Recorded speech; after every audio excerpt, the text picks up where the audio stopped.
Hello, viewers! Oh, shit. Camera's right here.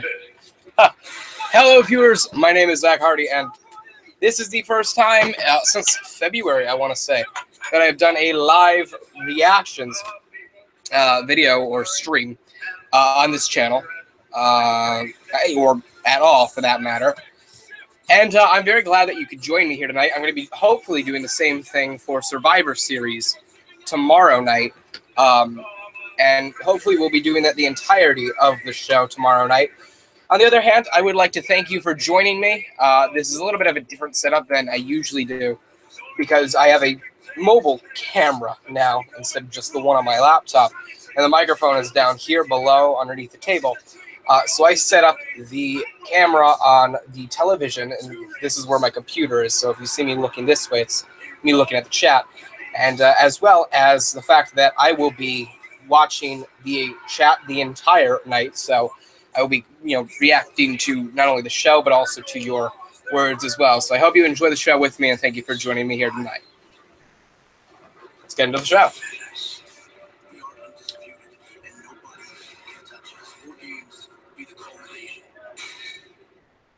So the question is, what do you fight for?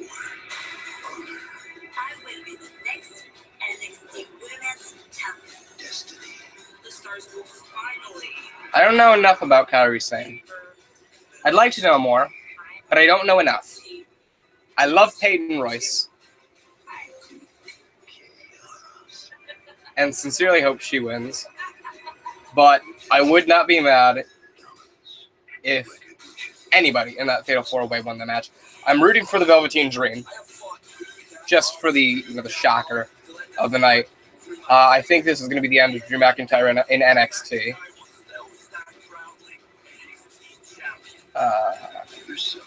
And the WarGames match can go anywhere.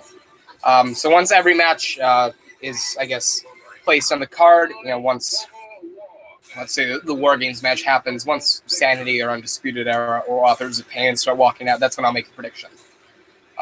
But yeah, that's that. I've heard that the WarGames match will not have a roof on it. I don't have a problem with that. It takes away from the WarGames aspect a little bit, but that's all right by my standards.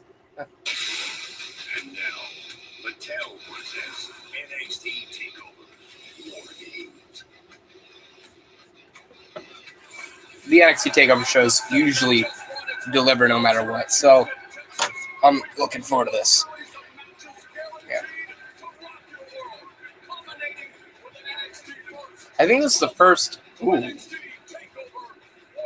like that. Hello there, Norman, along with Nigel McGuinness and Percy Watson.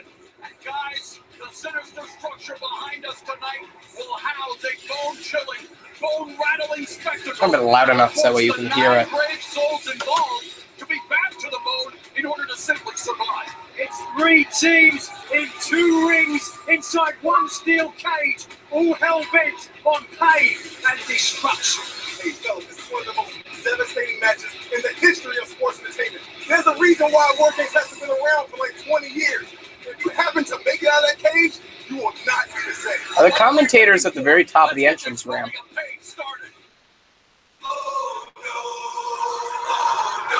Okay, so this is Lars Sullivan versus Cassius Ohno.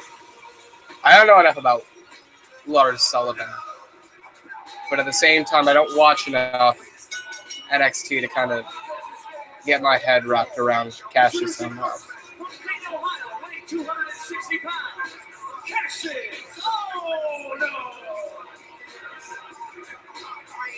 This matchup is brought to you by Bubble because it features 2 NXT superstars on a roll, guys. Cassius Ohno has had a great momentum since ending his rivalry with Hideo Itami. But Cassius Ohno's my boy, and I know how tough this dude is. I know what kind of heart he got, and I can't help but ask myself, is he fighting off more than he can chew right now? I dare say you might be right, Royce. It was just last week on television. Ohno ran in on Lars Sullivan's match. Oh my God. The biggest mistake. They already have both rings out. That's amazing.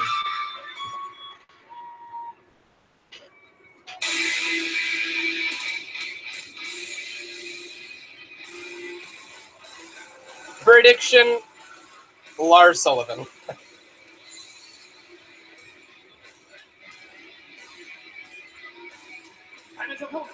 Got a knee brace on and everything. Built like a monster. A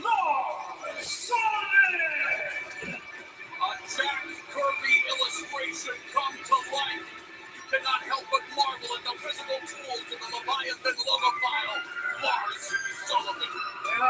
Sometimes you look at Sullivan and say he's got a tinge of Lenny from the Bison Men, but he's actually close to the books doors for John Steinbeck and how intelligent this man is. All right, I'm gonna go for Lars Sullivan in this match because he looks like a fucking badass monster. I love him.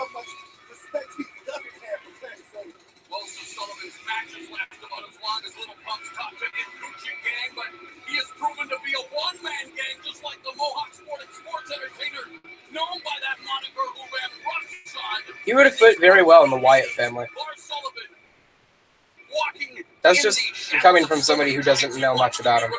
I love how they have both rings out already and set up and everything. I mean, I get that that's probably the only way that it could have gone, but still, it looks great.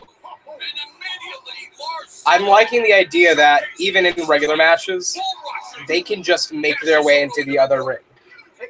I wonder if it would be counted as a countout, because by technicality, this isn't a WarGames match. The Universal Wrestling rule is that if it's not in the designated ring, then it qualifies for a countout and countout rules apply. So they went into the other ring. That's technically not the ring that they started in. That's not the designated ring. So would it count as a countout if they went into the other ring? The thing you've got to remember with Lars Sullivan, look at the size of his cranium. I'm interested to know. That skull is. What are you going to do to get inside it? On paper, And oh no to the outside. it's thought to be Lars Sullivan's toughest test. And thus far, Sullivan passing with flying colors, and Sullivan. You don't see enough people do the leaping or diving shoulder tackle anymore. Like Cena does the running shoulder tackle. Dustin Raymond used to do the shoulder tackle off the ropes, but hit you in the jaw instead of just the tackle to the chest. But I don't see enough people do like a diving shoulder tackle, like from the top rope or from the ring apron. So that's an interesting little thing that I kind of have noticed over the past couple of while. That's the $1,000,000 question. How do you stop the unstoppable right here? The walking wrecking ball, Lars Sullivan. There's the big boot counter from Cachizono. I don't know if Lars Sullivan is just freakishly small for someone of a monster stature, or if Cachizono is just that tall. I'm actually interested to find out. Hey, this is Cachizono we're talking about, guys. The knockout artist. Hard to hit. Get a hero's welcome. Beautiful athleticism. Oh. Sullivan was there to cut him off. Lars Sullivan is demolishing NXT superstar Cachizono, clubbing forearm to the chest. I said he's always in control. I believe right about now. He's having his way with Cachizono in there. Oh, lands on his feet on the apron. Oh, and he meets Sullivan with a big boot to the head. Oh, the pop-up power slam. Jesus. Of Lars Sullivan. 6'4". All right.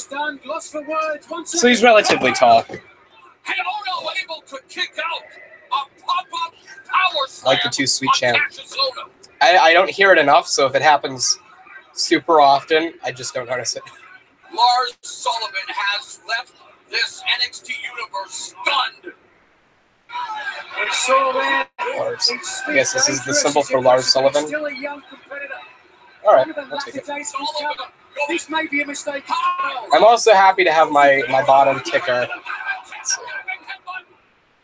The right side. I like having my bottom ticker right here. This is nice to have. Great point. This is Ono's moment right here. Absolutely is, and he has to take it. He won't get another. Thank you for the dislike, by the way. Vicious elbow and kick it. Sullivan's belly bucket. His jaw was open though. Damage done. Oh, rabbit elbow. He's staggering. Look at it. Ono trying to take control right here. Another rabbit elbow to the back of Sullivan's neck. somehow Sullivan is still on his feet. What is it going to take? Cassiano. Oh, the side grab kick! And for the first time, Sullivan is down! And they're covering. Oh no! It's the first time we have seen Another 2-speed count? Sullivan down in the center of the ring. It has been an absolutely monumental task for Ono. Look at Lars' face, right? Oh! Another big boot from Ono. Pedal to the metal, Ono. Turn it up. He's just getting more and more mad. Just trying to make sure. Sullivan. Jesus. All right. I like Lars Sullivan just popping up over and over and over again. I'm glad that the microphone can actually pick this shit up. I'm very happy for that because I thought having it below would kind of hurt any audio listening or any audio coming through. So glad that doesn't. That isn't fucking anything up. Kick out of one. Look at the face of Cassius Ono. Look at the face of Lars Sullivan. Sullivan is apoplectic. It's nice to see a big man that's treated like a monster without a hairy back. Although his chest hair makes up for it, I guess. And the ropes may have kept Sullivan from going down to the canvas again. Another discus elbow. Blocked. And there's the freak accident by Lars Sullivan. It wasn't easy, but Sullivan vanquishes Cassius Ono. Here's your winner, Lars Sullivan. And Nigel, this is the kind of match that's only going to make Sullivan. Lars Sullivan won. Even if it was for a few weak moments, he takes to that person. There was a couple of times where you could look and say, perhaps he made a mistake, but boy, did he follow up and capitalize. This may be an unpopular opinion, but from what I have seen, with Hideo Itami still in NXT, for the moment at least, Andrade Almas, Johnny Gargano, Aleister Black, Cassius Ono, Roderick Strong, as well as Adam Cole, and now probably Lars Sullivan. With like this, the stature of who could contend for the NXT Championship, while perhaps not height star power, I would say this is the healthiest the NXT Championship contender picture has been in the history of the new era of NXT. You know, the kind of no longer reality show era. You know, treated like a third brand. I would go ahead and sit with an unpopular opinion that this is the healthiest the NXT Championship picture has been ever. And I know that's probably an unpopular opinion because you've got eras in NXT where it's been like, you know, you got Finn Balor and Samoa Joe, and you got Shinsuke Nakamura, so on and so forth, Sami Zayn, Kevin Owens. In like the NXT Championship picture, there was a time where all of them, who are now stars, are on the main roster, but at the same time were in NXT. But you have so many people in NXT that could contend for the NXT Championship. It's almost insane to think it's healthier than. It's probably somewhat unpopular to say that with all the great versions and iterations of NXT that there have been, and since it's looked at as struggling at the moment, it would be weird to think that NXT's championship picture would be stronger now than it ever has been before, despite this being viewed as a struggling era for NXT. But that's just how I feel. I mean, you've got guys like Lars Sullivan and Cassius Ohno, who are big men that can contend for the NXT title. Andrade Almas, Johnny Gargano, who are fantastic in-ring workers, very athletic when it comes down to it. Then you got Drew McIntyre holding the title. You got Adam Cole leading a faction. You've got UK Championship picture.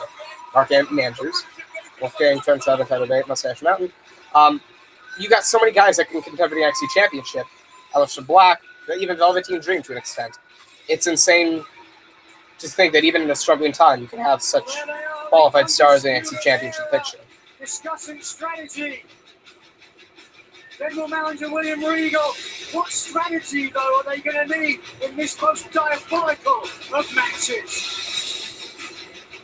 I like how they have the CFO. WarGames still to come, but Armband. Aleister Black the Velveteen Dream go together about as well as alcohol and social media. Aleister Black, Velveteen Dream. However, it is one of the more compelling rivalries in I like the NXT. glasses on Will Velveteen Dream. be left in the dark, or will A lot of people are pissed off that I don't call him Aleister Patrick Clark. find the light? Sorry. I keep looking at the computer like it's got the camera. Sorry. Thank you for 2 dislikes, by the way. Is there a difference between the dark and the light? Take a long, hard look into the dark side of NXT. In everyone, there is darkness and light. And somewhere in between, lies Aleister Black. Aleister Black has a lot. And I know now what I need to do. Velveteen Dream. Hit it. Everything that fades to black must come into the light. Here we have Aleister Black. I hope Velveteen Dream wins.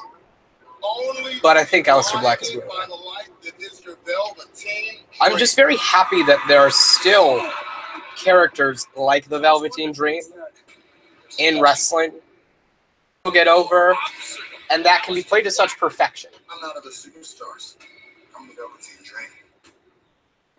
And I also like how it's like the case of a character that in so many other eras would be viewed as like a gay character instead of flamboyant.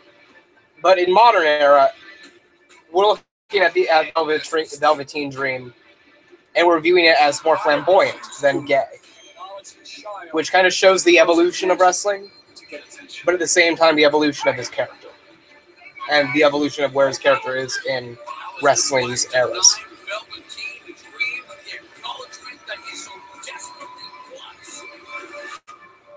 That's good storytelling. Aleister Black.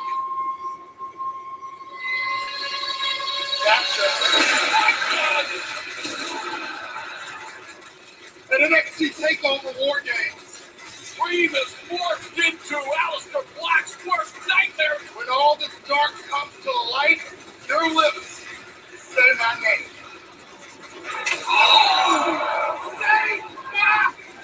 You want to make a name for yourself. I will make sure that they never forget it. You wanted my attention.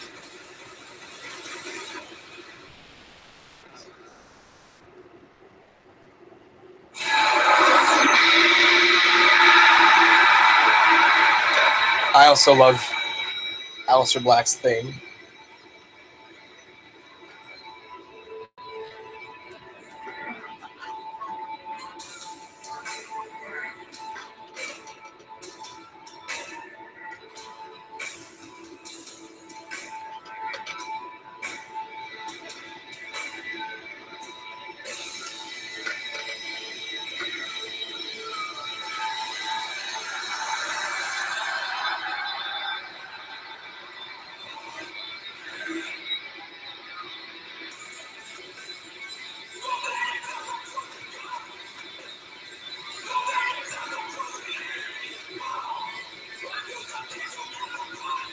I like how he doesn't enter on the stage.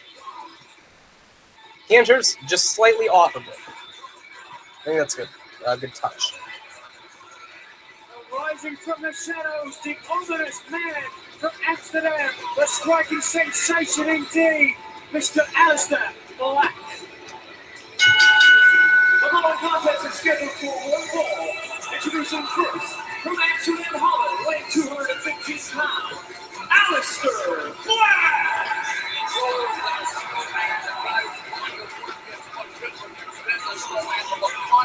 But lethal Black and Royce tonight, he attempts to put Velveteen Dream on ice.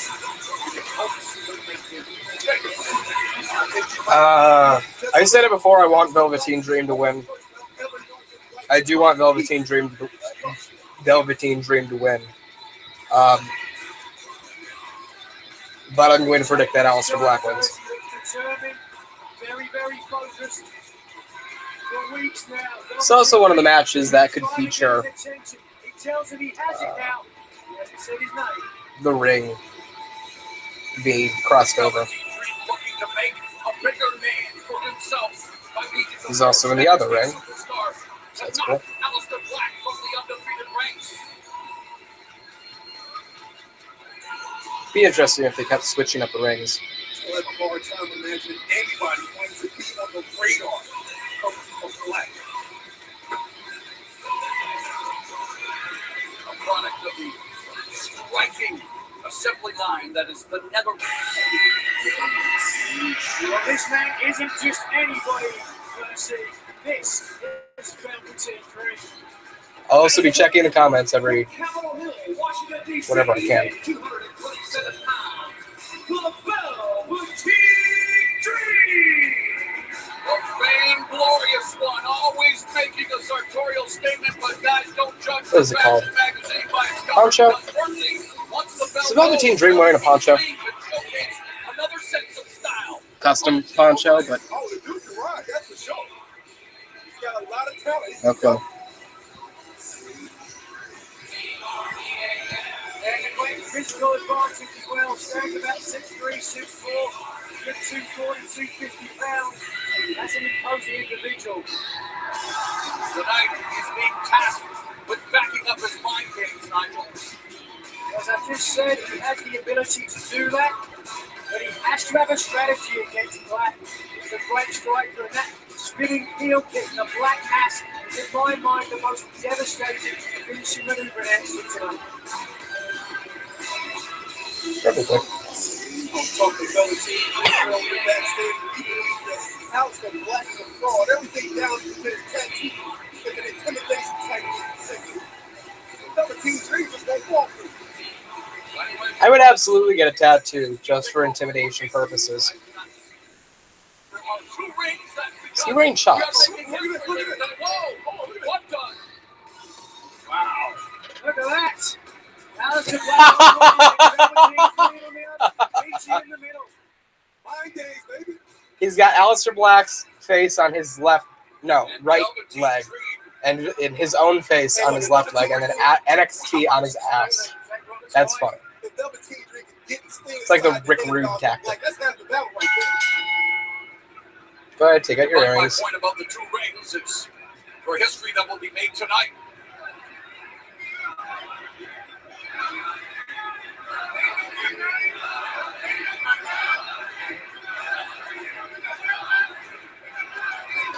It'd be a good idea to let the guy take out his earrings before you ring the bell.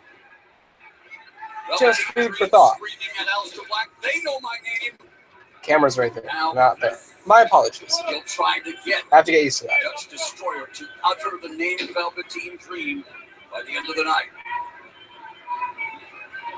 In terms of the tools that they bring to the ring, as wow, paintbrushing, Black. That was a good arm drag. By Black. You'll have to give the striking advantage. I mean, the experience edge. It lies in Black's corner, Nigel. Because Black 10, 12 years in the job now, just 3 for Velveteen Dream. Steep learning curve in this match for the man from Washington. Speaking of the steep learning curve, what would you suggest? What is the strategy for Velveteen Dream in a match like this? Well, take away the strength, which is obviously the strikes. Trained by MMA. Oh, look at that. Oh, This could be a good match. Reversal right into the hammerlock. And that was a good reversal. to Johnny Sane there to get out of that rear chin lock. But as I was saying, really Black's strength has always been his striking. His Velveteen's body motion and movements in arm locks, arm drags, screw as well. head fucking God. Come back to me in a minute or two and I'll remember, but it's different. It's unique. I didn't expect this He moves start legs to the first match instead of upper body first, because usually upper body he'll try to counter any kind of lock that you have. You know, if it's an arm lock, behind your back, you're going to motion the upper body before you motion the legs. He motions the legs first. Granted, it's more inefficient, but it's different. There by Black looking for the rear chin lock. Allen is the front face lock. Dream's got to be frustrated here. Time and time again, he's I really hope out of the hole, only for Black to get it Velveteen straight back is in. ready for in-ring action in a big show like a Takeover. Trying for the single leg and get the break here, though. Libby clean. Punch him in the face. Look under by Black into the waist lock, standing switch by the Velveteen Dream as they continue to jockey for position. Black bars the left arm. Like always able to counter. Oh, crucifix here. That Modified octopus hold by. was a great counter. When experience comes into play. He's very grapple. Aleister Black is very grapple heavy in the beginning of the match. Beginning of a big match. Blackly force Velveteen Dream to say uncle. Not if Dream can get to the ropes, though, get out of this hole. There is a way. Roll up by Black, shoulders down. Whoa! Oh, wow, look at that. Aleister Black has just dominated this entire match so far. Barring the left arm again. Dream rolls through, escapes, and nails Black with a forearm, but Gotta get physical. I don't know if this is an exchange. Well, Velveteen Dream getting the better of the striking exchange. You would assume the Velveteen Dream has a better advantage in a battle of physicality in terms of, like, strikes because of the way he's built. Aleister Black is built for, like, an aerial attack kind of moveset. Brilliant. Velveteen Dream. The facial movements. The reactions are great from Velveteen Dream. But on the other hand, just Velveteen Dream's built the taunting is built for, you know, a battle of physicality, not a battle of aerial offense. He looked away, though. Those were exactly money moves, but they're Velveteen Dream moves. He has "Say My Name" underneath the belt line. It's written across his trunks, his tights there. He's doing it at the same time. This is priceless. I love this. This is fantastic.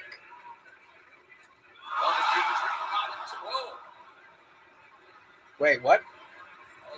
I didn't see what he did. There was too much of a close-up on Velveteen. Black mimicking Dream. Oh, they were mimicking each other. Okay. What we thought perhaps would be a striking match is now a matter of quits. This is fantastic. I love this. This is great. This is just a battle of mind games from start to finish. That was a fantastic counter. I don't see it out, folks. I think Dream was just trying to get to the outside. This is a good match. I'm loving this.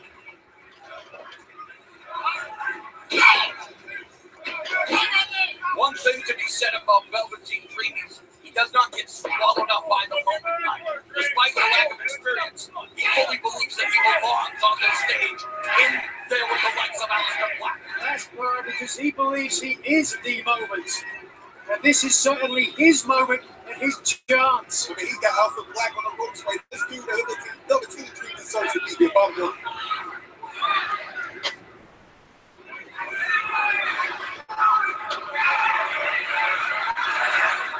What's he thinking?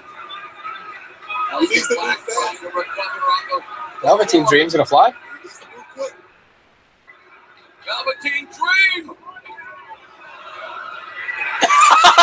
Oh my god, that's amazing! Round of fucking applause. That was brilliant. That was just brilliant. Fucking brilliant. Aleister Black trying to counter, trying to find his way back into the ring. Now this match is starting to break down. Hold on. This is like one of the better WWE CPU versus CPU matches you can get. That would have been that still would have been a very close 3 count, a very close near fall right before 3. But the referee hesitated for a little moment. Impressive, right upside the jaw, but serendipitously landed on top for the pinfall. Round and pound from Velveteen Dream on Aleister Black, and again, Dream bringing the striking to the striking machine. There it is. Super kick right underneath the jaw, landing on top straight afterwards. It took him a while to get. Asshole, crank your base lower. Dream's picking up a rude awakening, and did you think Sit out, neck breaker. Dream goes for the cover, shoulders down, and Velveteen Dream almost vanquishes Black. Did you think that it would be the Velveteen Dream that You say, say my name, Aleister, or say my name, Bastard. Oh man, that was amazing to say. I'm impressed. It's an understatement right Weird chin lock there, but all the way 245 pounds in the lower back. That's pain in the lower back, but it also makes it very difficult to breathe, sapping the energy from them. Look at the way he's trying to cover his mouth as well, that makes it even more difficult. And look, it's not just about Velveteen making Black saves. It's about Velveteen Dream making a name for himself. I call that a halfway front So cross you've been face, doing but that thus far, Percy. I know it's called something else. I'm just used to calling it the halfway cross face. Velveteen Dream giving Aleister This is a fantastic match. Not even for just the wrestling, but for just the story. It's been fantastic. Dream now. Back here, it drops Black again. Looked like Velveteen Dream was going to try to roll the dice there, and again, here's a striking exchange. He's grabbing hold of Black, knowing that he can't compete in that regard. Look for a clean break, doesn't get one. Velveteen Dream smothering the offense of Black, tying him up, not giving him the space, just like a good boxer would do. And now, Tying him up again. before Dream has Black tied up in the ropes again.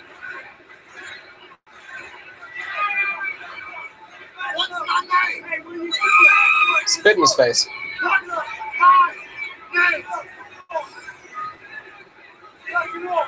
Sure defiance. Again. Not a word from Aleister Black. Just a kick to the face and a forearm.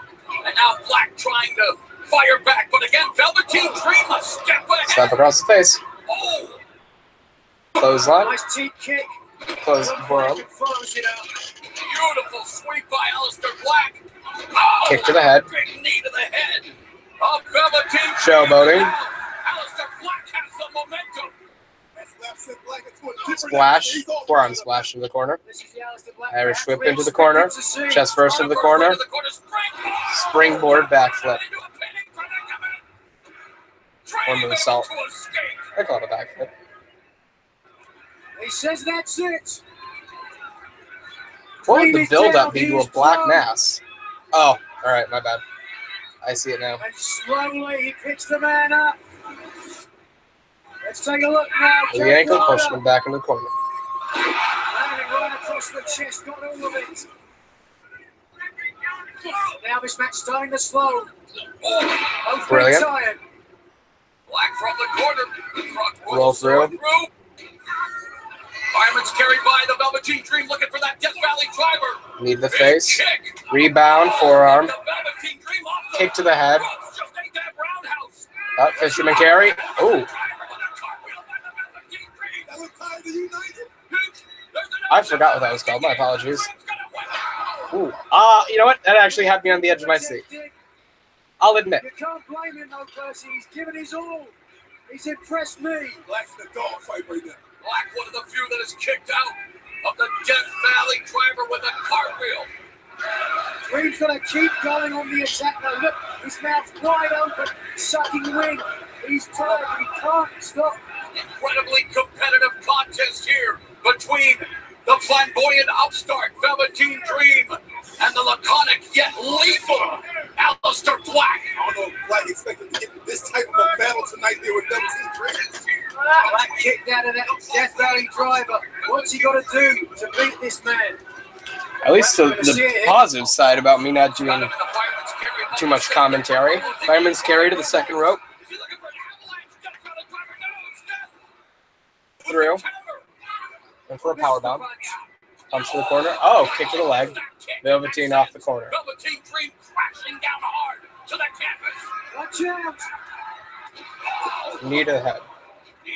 Somewhat big trigger. Kick out. Referee counted a little bit slower. Follows up. DDT.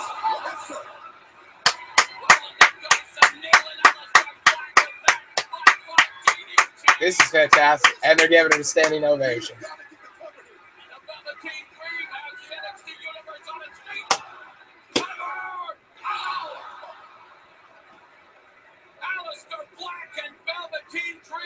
Serving up another instant takeover classic here in Houston.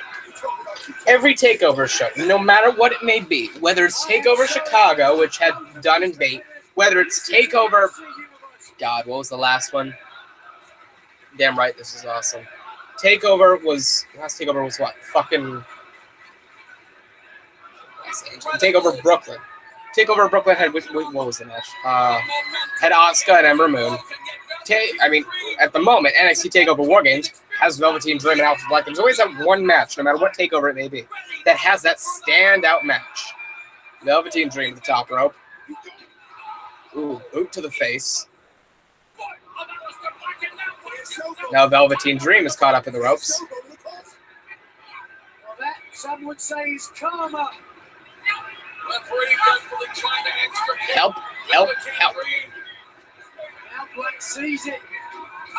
Boot to the face.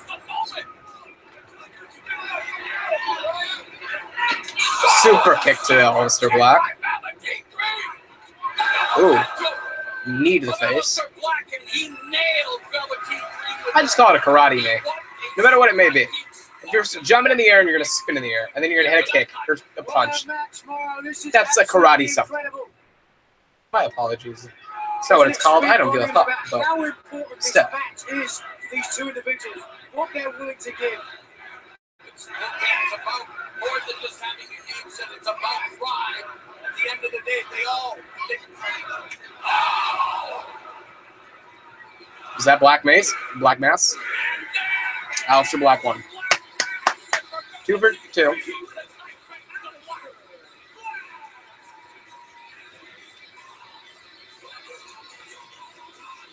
Great match, though. Fantastic match. Standout of the night so far. Starting out, Black was the technical master, but then he was getting down. hard to believe this is the third year in sports entertainment for the Velveteen Dream. What a valiant battle he put up against one of the best in NXT, Aleister Black. Strike lead. The pinfall attempt. Somehow, Dream kicked out. The match would continue. Look at the impact and the angle of that DDT. Absolutely incredible. Slow to cover. Still had to gyrate those hips. It took too long though. That was why he was able to get the foot out. You know, NXT Brooklyn also had Johnny Gargano and Andrade Almas, now that I think about it. Finally, Black Mass upside the jaw was enough to end the dream of Velveteen Dream. Black refused to go down Velveteen Dream's rabbit hole of mind games.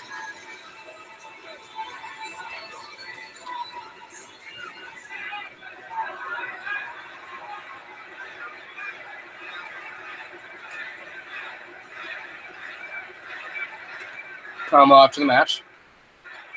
Good picture. Enjoy infamy, Velveteen Dream. Brilliant! Brilliant! He lost, but he gained Aleister Black's respect. He said his name. Brilliant.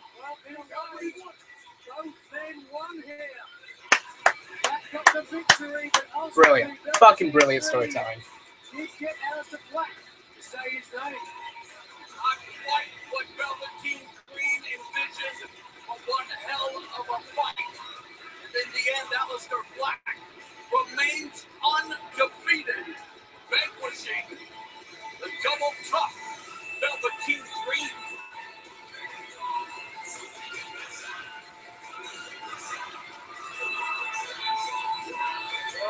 night for Aleister Black. He's got something to think about. Brilliant storytelling.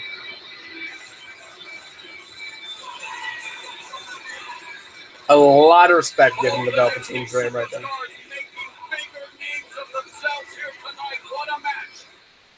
He smiled. Nice.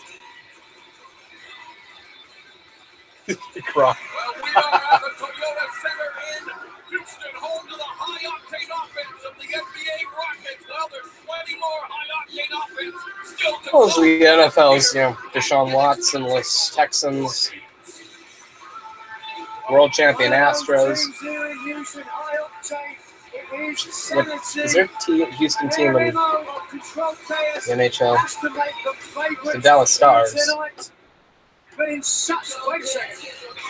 There's the GM William Regal talking. What strategy could they have? SaniTY going fucking insane backstage is the most sanity thing NXT could do with SaniTY. Asuka, Finn Balor, Funaki? Yeah, Funaki. It's like, that's not Funaki. He was too tan. It's Funaki.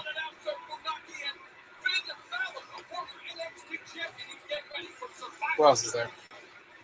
What you're going to tell us about? Okay. Is it up next? Oh, Peyton, you better win, please.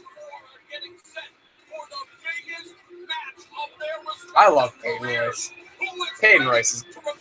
God damn, Peyton Royce. I'm absolutely playing favorites in the NXT Women's Championship match. Peyton Royce better fucking win. If Peyton Royce doesn't win, I'm going to be sad, no matter who else wins. And if Peyton Royce does win, I'm going to be fucking ecstatic.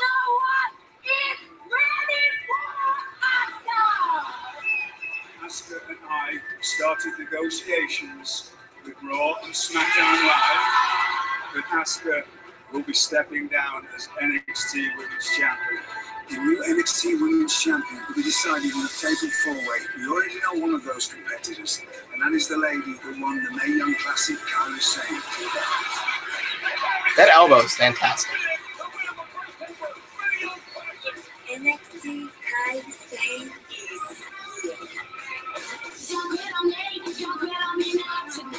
Kairi Sane better not win. I'm just not... I've watched a little bit of NXT. I watched whatever she was involved in, primarily just so that way I could get to know a little bit more about her. And I'm just not behind her enough. It cannot be Kairi Sane. There is nothing iconic about Kairi Sane. Yay, Peyton Royce. God, she's gorgeous. And with Billy Kay, they are the most iconic duo. Peyton Royce has brought her to Houston in the fatal four-way. This needs to be the face of the NXT Women's Division. Beautiful face of that. Ember Moon. Finally aligned. I like her character. I like her in-ring work. There's nothing you can't really like about her. And I want her to win. I do. But if it involves Peyton Royce, I want Peyton Royce to win no matter what. So, yeah, I'm going to make my route for Peyton Royce. I will make my destiny come true in Houston. I wouldn't be mad if Ember or Nikki Cross won, Royce. but Ember Moon. what was I going to say? I wouldn't be mad if Nikki Cross or Ember Moon won, but I'd be a little upset. If Kairi Sane won, I'd be a little annoyed. I think it's too early for Kairi Sane to win. Peyton, Nikki, Ember, they've all been in the WWE longer. They deserve to win. These four women will lead NXT Takeover WarGames as the new NXT Women's Champion.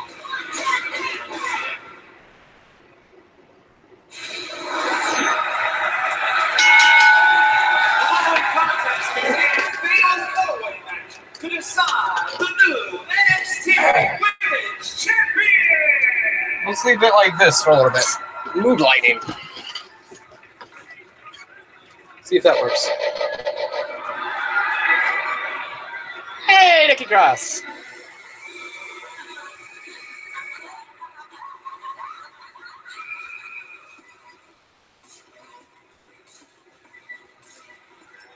Doesn't work, no, does it?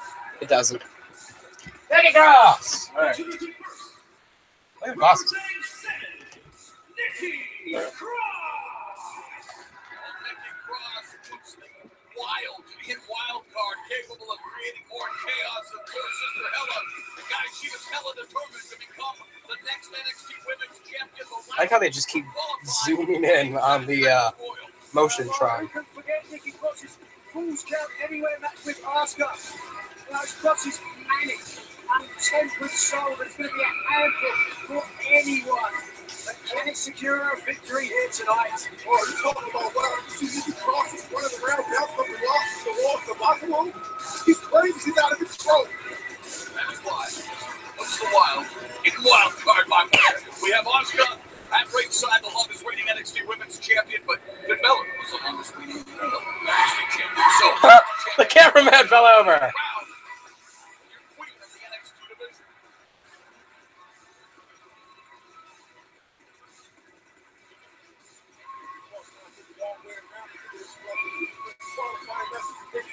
She's throwing herself against the ropes. Women's don't work the bottom spot there, but they're forward.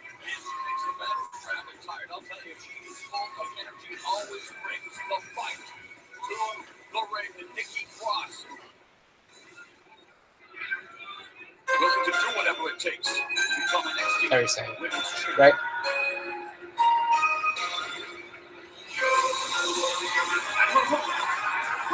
But now I go to Japan. Kairi, Sane! I think her entering second either makes her a clear favorite or makes her ineligible to win. Okay. Young classic victory in that tournament that featured 32 women was enough to garner her entry into this fatal four-way match. Iron Princess Kairi Sane. Kairi Sane.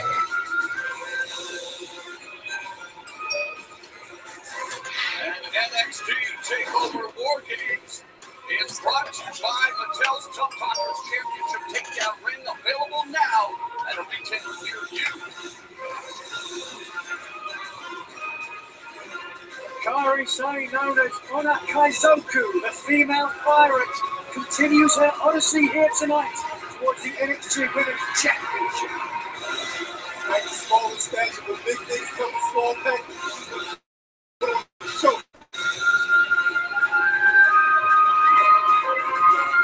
Who's your pick here tonight, Percy?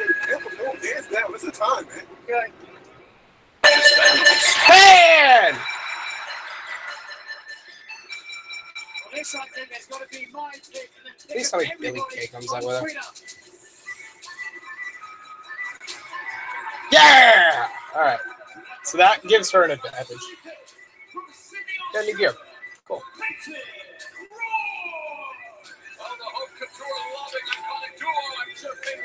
It's clear I'm interested because I'm leaning in. She would have plenty of club if she were able to procure the NXT Women's Championship. Receiving some words of encouragement from her BFF, Billy Kay. Wait, Billy Kay. Oh, she's not coming down with that. God damn it. That means she doesn't have the advantage. Fuck. Hey, man, Peyton Royce looks scared straight for a second. She ain't got a partner. That partner Billy Kay to be at ringside.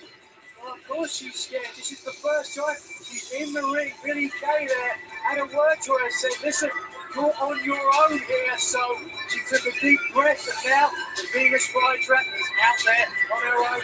And I think we could be looking at the next NXT Women's Champion. Peyton Royce doing her usual thing while Nikki Cross growls in the fucking corner is amazing. And thank you for that camera shot, Mr. Cameraman. Earlier this year, Peyton Royce had a chance. Ember Moon! Lucky guess. Getting used to the camera being up there now.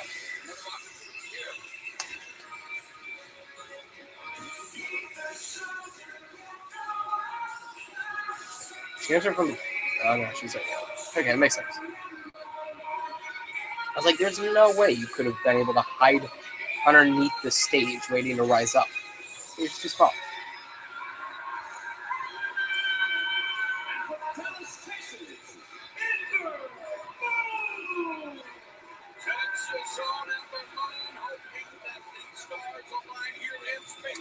Okay, so usually being in your home state means you're going to lose.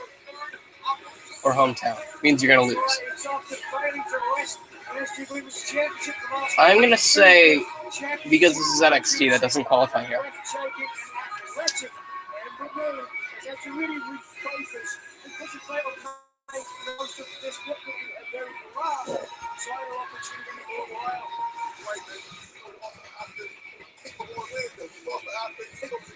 She couldn't even compete due to a shoulder injury and Takeover Chicago. She lost to Asuka and Brooklyn as well.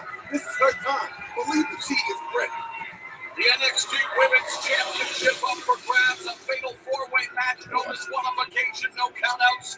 The only way you can become NXT Women's Champion is via pinfall or submission. Interesting strategy here. Four Swivel on your individuals. head strategy. I would say hang back. There's a phrase in England, even in a hero's heart, discretion is the better Peyton part. was just stood there and was like, Two women ignoring that. So well, fuck trying to have a four-way collar bow tie up. That's what I was going for. Fuck it. Punch you in the face. Nikki Cross and Royce looking to take advantage of the situation. And Royce takes advantage. Got Kairi Sane in the corner. Nikki Cross is going after Ember Moon. And then Peyton Royce is going after Nikki Cross. It hits a forearm to her face. Ember Moon gets countered. Head scissors. And it's going to be an interesting match. Crashing into Kairi Sane in the corner. Why couldn't it be turning Ember Moon worldwide? After what we've already seen, we still got WarGames to come. Nikki Cross, all the Yeah, how long is WarGames? spinning back kick by Peyton Royce looks for the cover. Oh, rolling neck snap by Kairi Sane. What other matches do you have? That's what makes this match so dangerous. Like you said, you've got to There's Galloway and you've got to have eyes in the back of the head. Almost. Because the second you try to pin And WarGames. Is that all we have left? Someone's going to come in. That's all we have left. But there's only two of Don't them. get me wrong, I like Kairi Sane as a performer. I just think she's not ready for the strap yet. But now Ember Moon turns her attention to Peyton Royce and Nikki Cross, and the Pescado wipes out Cross. I love you, Peyton. And Kairi Sane with a flying forearm. I don't know what that was meant to be. It looked like she was going to go for a seated senton. It also looked like she was going to go for a head scissors takedown. It also looked like she was going to go for a hurricanrana. And it also looked like she was going to go for a forearm. So I don't know what that was. I don't know if it was a botch or not. But it was a 1 out of 4 chance that it was not going to be botched. A 3 out of 4 chance that it wasn't going to be botched. So, going to go ahead and call it botched.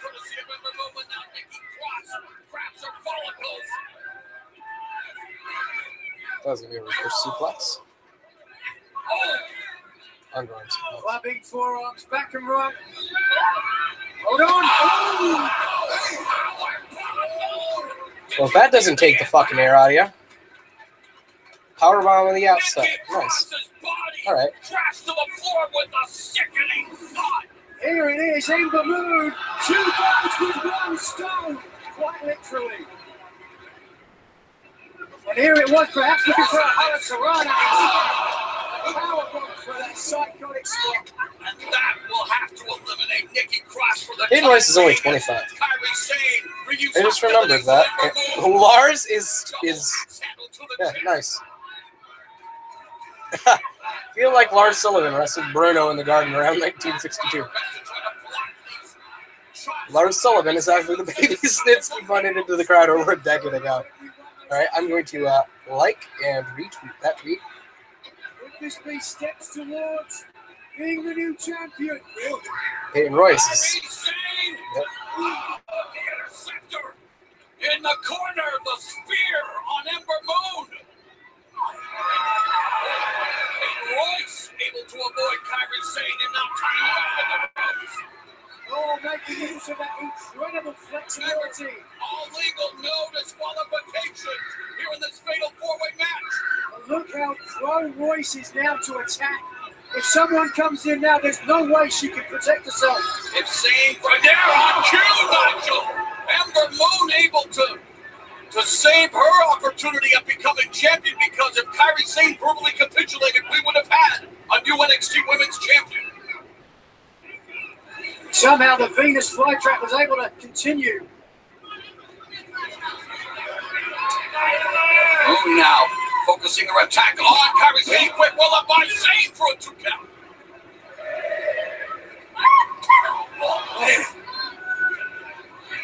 He's slowing down a little bit now, some damage being done. You gotta take advantage now while Nikki Cross is out of the picture. Sane ducks under the clothesline. Again, Sane. I've been watching enough that match, or this match. Peyton Royce constantly getting her ass beaten in this match just makes me feel like she's going to win this match. Perhaps this is a little early. I don't Hopefully. know. Looking for the insane elbow early. Oh! Ember Moon. It's Moon, who from the top rope is known for that eclipse corkscrew stunner. Here's how you do a spear. You run at full speed ahead, get your head as close to the side when you hit them as possible. Therefore, when your shoulder hits, you wrap your arm around, and it's like a takedown. But it's not a shoulder takedown. It just looks like a really good, just absolute running at your ass and then taking you down kind of time. Oh, that was nice. Thank you, Peyton. But, yeah, hope they sell it well. All 3 women down. Where's Nikki Cross? I really hope Nikki Cross, since she hasn't been in the ring for like 5-10 minutes, you know, and the match hasn't been going on for 10 minutes. Remember, you had Peyton Royce's tits in your face. You want it life. I really hope she's just setting up like a structure of tables with a chair in the middle and then a ladder, or on top of like a ladder. Just one ladder. Not like 15 ladders. Just like one huge, well, probably not, but just one thing reaching up to the roof of just weaponry. Triple crossbar. Nice. Okay. Cross has been lying in wait, regaining energy. I'm so mad, or I'm so crazy and riled up, I'm going to punch myself in the left tit. Great logic. Although I'm pretty sure, based off of just knowing women, and especially, never mind, I'm not even going to finish that, because I'm just talking out of my ass. You know, when I started, I might as well finish it. Just being in a relationship with 3 different women, knowing their sensitive areas, but at the same time knowing what makes them hurt, I'm pretty sure punching somebody or punching yourself in the tit is bound to hurt. Just saying.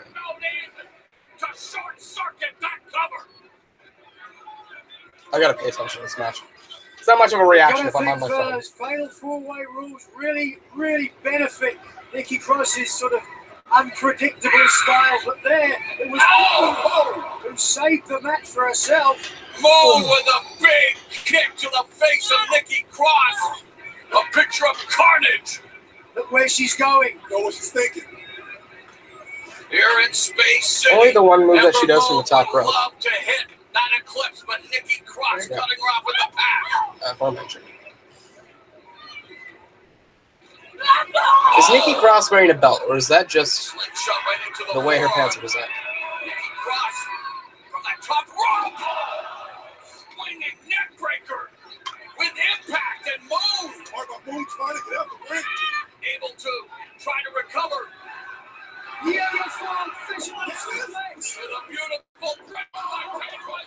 That was a 3. Kairi Sane didn't break it up in time. So if Kairi Sane wins, they're chanting that was 3. So if Kairi Sane wins this fucking match, I'm gonna be pissed. Because if she can't break up a fucking pin, she's not ready to win the title. Go ahead, let her hit the elbow. She wins, I'm gonna be pissed. Pirate Princess about to deliver. but it landed on Royce. She's being the wrong woman. Sane. Oh, and Ember Moon to knock Sane off. And Sane was looking to become champion. Look at the height and the impact from Kairi Sane. But look at who she lands on. Peyton Royce. Instead of pinning her, unfortunately, it was only Nikki Cross left in the ring. High risk, high reward. Who is going to fill the huge shoes of Asuka's NXT Women's Champion? Ember Moon has come close in the past. But now Peyton. Yay, Peyton.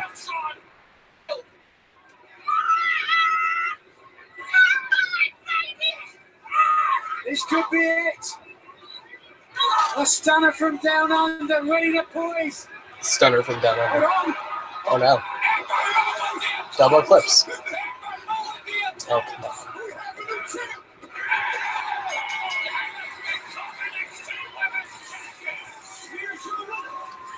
Not mad. Wish Peyton had won it. Would have predicted that Ember Moon would win, but still. Wish Peyton had won.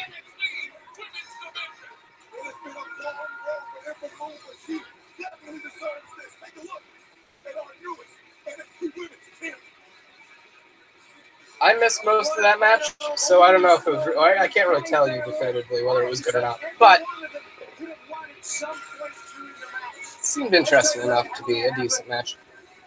Here it is off the top. I'm not sure if she got both women with it, but she got Roderick Cross here from a different angle. I think she got both of them, but it was Cross. I would argue that Peyton Royce got the majority of the impact because her head also went straight into the top of Nikki Cross's skull. Right underneath the jaw, and Cross was down.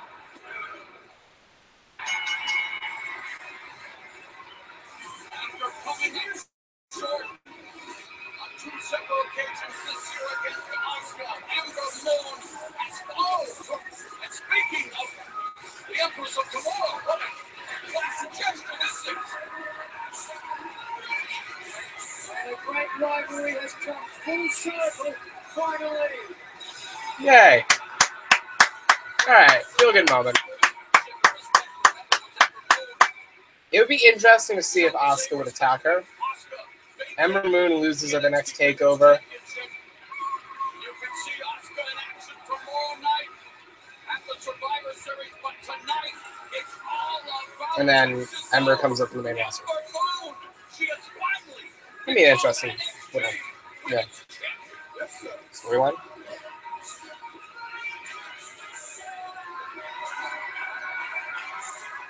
All right, so if they don't use a spot where they cross rings, that's going to be disappointing. Not going to lie.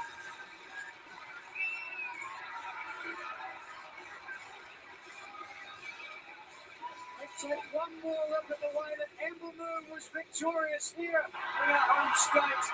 Look at the chalk and the angle on that eclipse. Catching Cross underneath the jaw and a deep hit for Summer. Impressive victory, and it has to mean the world for Ember Moon to finally be on top of the mountain here as the NXT Women's Champion. The sixth I'm downward spiral. Not gonna lie. Been on a downward spiral. Haven't been. It's only been an hour, but.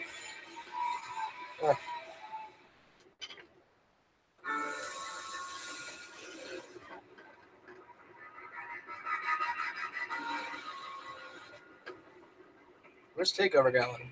Takeover is going. Takes a fight.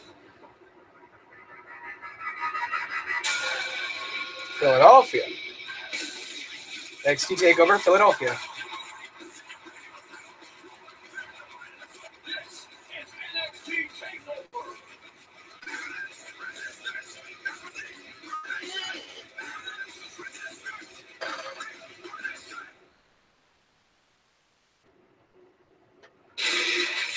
NXT Takeover WarGames coming to you from Collection City, the Toyota Center, Houston, Texas. The next NXT Takeover event will come to you from the city of brotherly love, Philadelphia.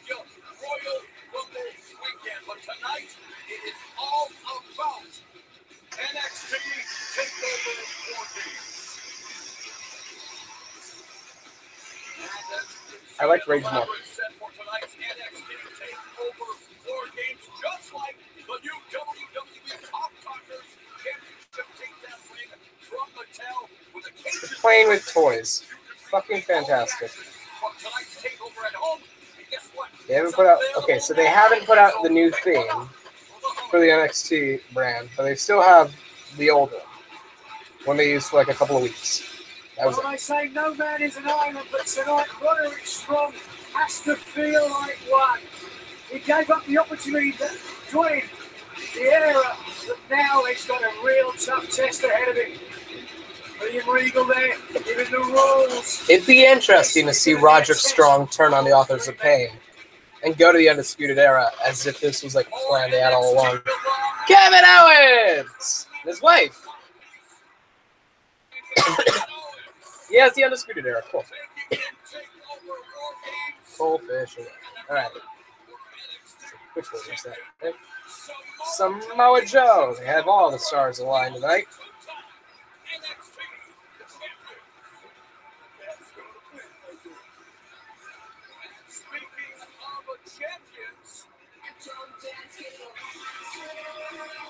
Here it is tonight. The champion Drew McIntyre has one of the biggest tests of his career.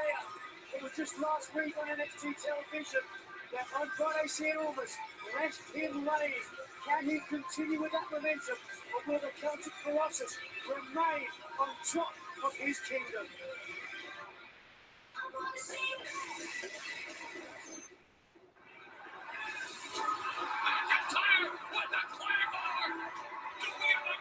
This could go either way.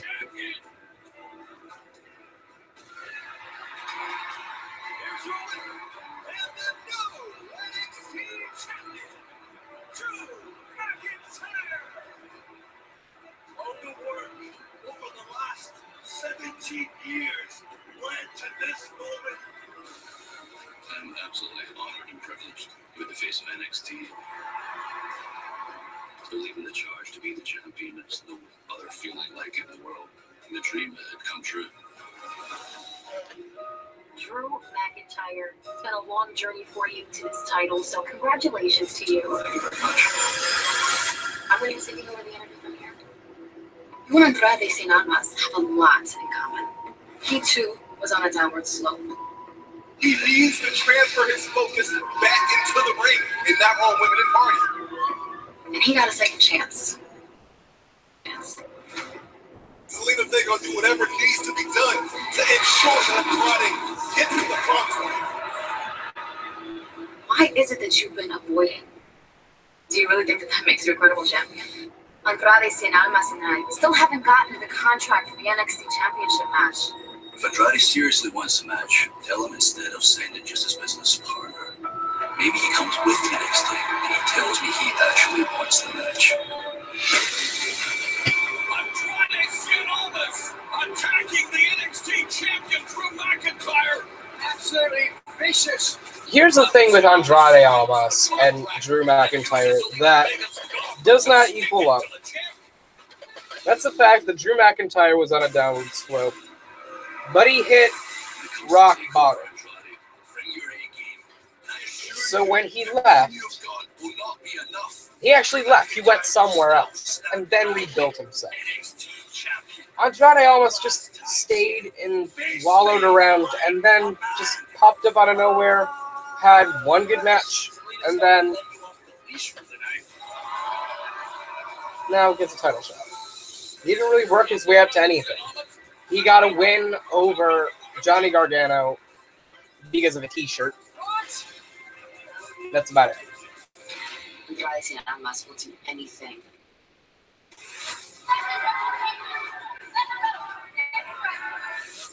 You're looking at the next NXT champion. This is going to be a championship match for the ages. The NXT Championship reign of Drew McIntyre could be in peril at Takeover WarGames.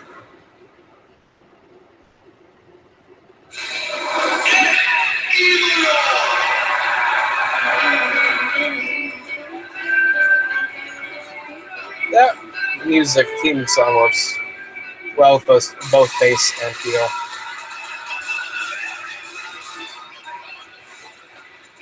wasn't much of a cheer, but oh, Zelina Vega, not Selena Vega. All right, but it's a case. Oh, she's pretty. But it's a case of you just got a very minor cheer, applause, whatever it may be. Yet it's still the biggest applause he's gotten in his career so far. That's fine.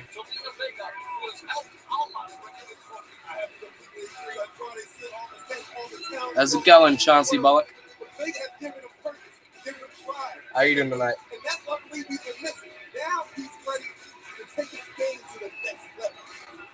Certainly has seen that with Vega by his side, he's always had the advantage. He's always been one step ahead of Drew McIntyre. I feel it'd be. As we've seen, Vega will do whatever it takes to get a victory. I feel it'd be weak if Andrade won this match because he had one good match on a big stage. Aside from beating Ty Dillinger, what, over a year ago? So he's really not built himself into anything other than, I don't know, maybe a midway level mid-carder. I don't see much of a bright side with Andrade Almas. I mean, perhaps it's because I don't watch NXT too much. But I don't know how to really get behind this. I'm at a loss for words. I like the different, more aggressive, more bitter side of Andrade Almas. I like the heel version of Andrade Almas. But I think this championship shot he's got right now is just too early. Could have had another good match against Lars Sullivan. Not Lars Sullivan. What am I talking about? Like Cassius Ohno, Roderick Strong, somebody. But, you know, an instant, all right, you won one match. Here's a title shot for the world title. Yeah. To Takeover today, I gone to watch on Hulu the NXT. Nice. Nice. NXT is... And I don't know. NXT, week after week, it's like, it's a slow build. Because it's not a monthly it's not a monthly window where you have a pay-per-view every month. But it's a case of they built it. It has to be built up over a long period of time. So there are some NXT episodes that you can absolutely just miss. And for me, it tends to be the majority of NXT episodes. I just don't watch too much NXT. Other than the Takeover specials. And any Takeover special, I always watch, start to finish.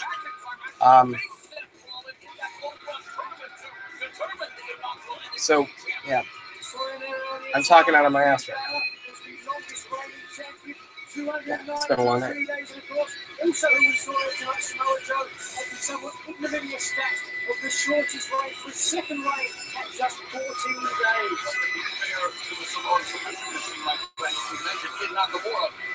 Two-time NXT champions. But tonight it's about Drew McIntyre and his legacy. Oh, without a doubt. I have one word to describe Drew McIntyre, and it's rededication. Drew wearing a kilt is kind of funny.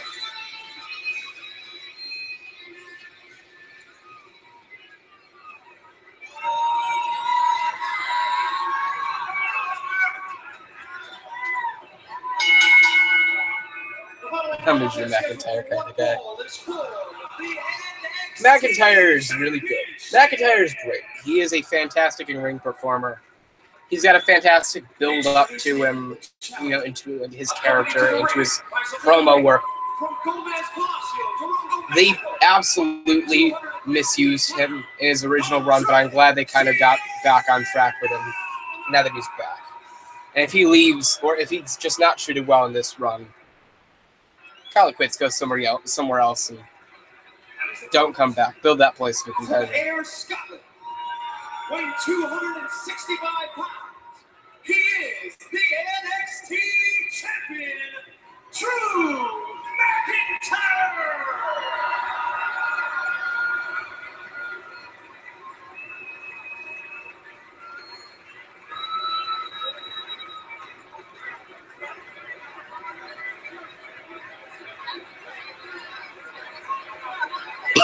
Zelina Vega is very pretty.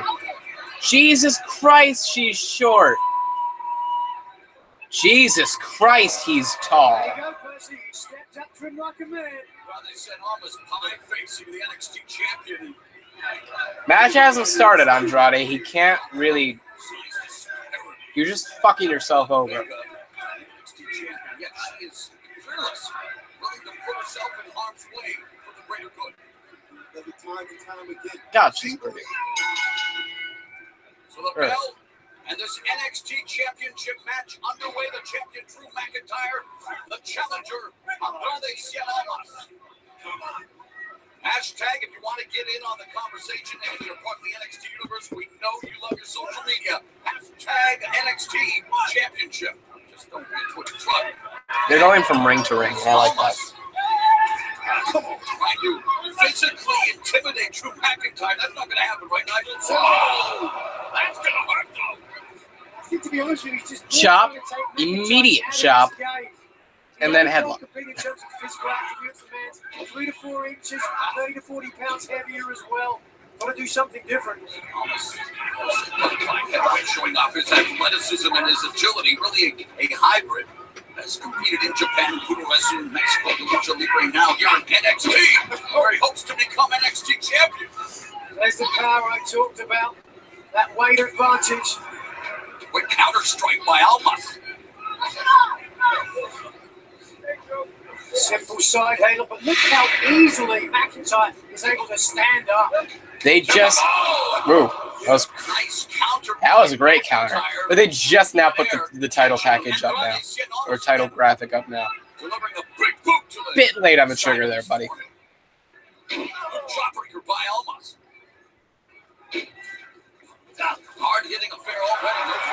I don't think anybody can say that they were very happy with the first run. I like how it started out with him being the face, or the new future, hand chosen by Vince McMahon. I did like how that started out, but they did not execute it well. They did not even really push it well. He was, what, a one-time, two-time Intercontinental Champion, and that was about it. He had a tag team championship run that was forgettable. It was absolutely forgettable. Brilliant. Brilliant. But, aside from that, he saw very, very little success in his first run. Then he got, the whole 3MB stint, and that just fucking ruined him. So he left, he went to Impact, built himself back up again, made him a quality name, and then came back, and now he's got the second run. And I think this second run is very uncomparable to the first, because the first run, it didn't work out. So far, this has worked out. He's gotten what is essentially the equivalent of a developmental world title win. Still somewhat a world title win. But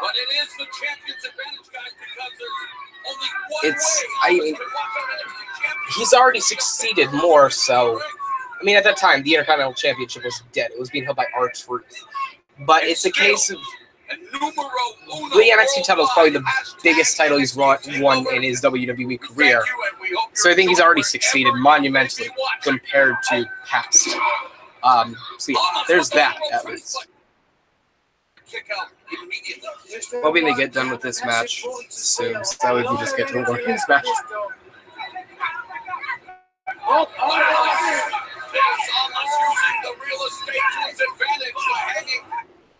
Has to be careful. You cannot be somebody cursed. Or take advantage now of the lateral press. Well, as you know, it only takes 2 seconds with an armbar to knock someone's elbow. Right. Has the left arm bar. Does Andrade Cien almost talk about adjustments, Percy, that Drew McIntyre has to make against a guy like Almas, who has the X factor there with Zelina Vega. He's got to play his own game. You can't be worried about Zelina Vega and Andrade Cien Almas. Don't let it get inside your head. Just keep doing what you do. Percy, if he's not worried about Vega on the outside, he's going to get caught. Almost happened earlier in the match, but he did have the presence of mind, and now you see the character, the fortitude of Drew McIntyre looking to will himself back up to his feet. But then Andrade Cien Almas stops him with a knee to the sternum. Here we go. Face lock. What are you talking about, man? Why? Drew McIntyre. I don't even call it a suplex. I just call that a toss suplex or suplex toss. I think that would be a better way to describe it. But he won the Intercontinental title and tag team titles with Cody Rhodes. No, I get that. But it's a case of you can make the argument that that didn't matter. Because at the time, the Intercontinental Championship was dead. It was being held by R-Truth, who was not very over other than when his entrance theme would hit. And it eventually went to Wade Barrett, which is fine, but he ultimately lost it to Ezekiel Jackson. So the Intercontinental title did not mean much at that time. And the tag team title run, I don't even really qualify it as a highlight of his career because nobody really remembers him as a tag team champion with Cody Rhodes. I mean, they probably remember Cody Rhodes and Damian Sandow's tag team title run more than McIntyre and Rhodes. And the argument could be made that Michael McGillicuddy and David Otunga, who are now David Otunga, the ex-fiancé of Jennifer Hudson, and Curtis Axel, who is one of the arguably worst tag team champions in modern history, are remembered more so than McIntyre and Rhodes. So those two title wins don't really do much, or don't really count for much, because they're not really highlights if it was a meaningless title and a forgettable tag team title run. This NXT title run will at least be somewhat memorable. So far, the NXT title run, as its current run, is probably more meaningful reign than it is past Intercontinental and tag team title wins. Just my opinion. I mean, everybody can have their own opinion. Everybody can disagree with me or agree with me, but that just, in my opinion, the NXT title win means more than the Intercontinental and tag team title. Titles.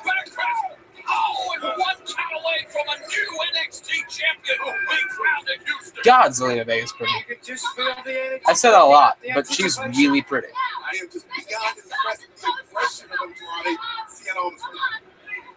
Here's the thing. I like when managers just start screaming, get up, or punch him, or take him down, or something like that. I don't like when they go and do that motivational shit. Like when Paul Heyman just screams, Brock! Brock! That's more, I guess, meaningful in a match, a physical match, than, come on, this is your shot, you've got this.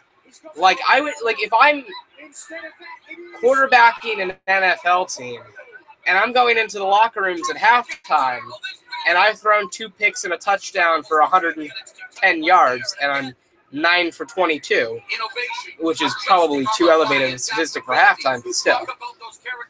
I would rather have a coach scream, Zach! Zach!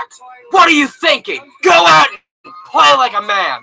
Than just somebody saying, come on, this is your chance. We've got to win this game. This is a division rival.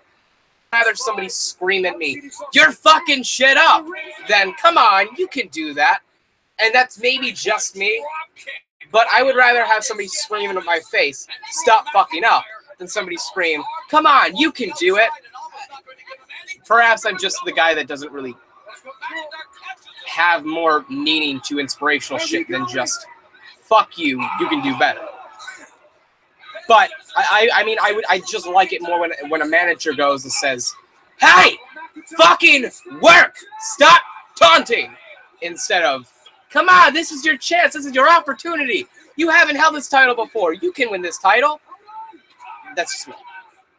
That's obviously an opinion that can be argued into the new millennium. But it's based off of taste. And in wrestling, if you're in a match, it's a physical match. You've got a guy like Drew McIntyre who's physically imposing, very physical in the ring, has a great kind of aura, or brings an aura to the ring and a status to a match where it's physical and it means something. I would rather have somebody say, get the fuck up and hit him, than, come on, get up, you can do it. You give me your response to that. But that's just my kind of feel to a match. Did you know before Barney and Friends, it was Barney and the Backyard Gang? I didn't. Mostly because I haven't watched Barney since I was 3. And that was what, 14 years ago? Almost 15 years ago? So, maybe I was 2. Maybe I was 16, 17 years ago. Who fucking knows? I haven't seen Barney in like over a decade and a half, so I haven't really given a shit. Although I guarantee you, when I have my kids, Barney or Teletubbies or Roly Poly Oly or something that I grew up with, and not a fucking tablet. Sorry, it's just me. Double knees from Andrade. McIntyre with a counter.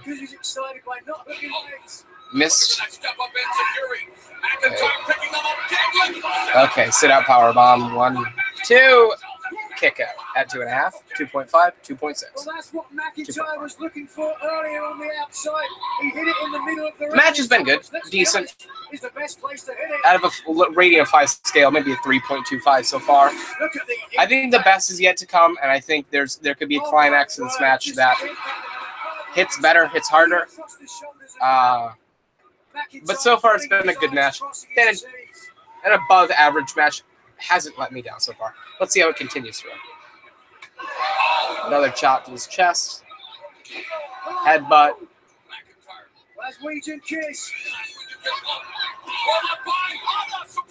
Kick out. Breath smells like Mountain Dew. Here's the Baja Blast freeze.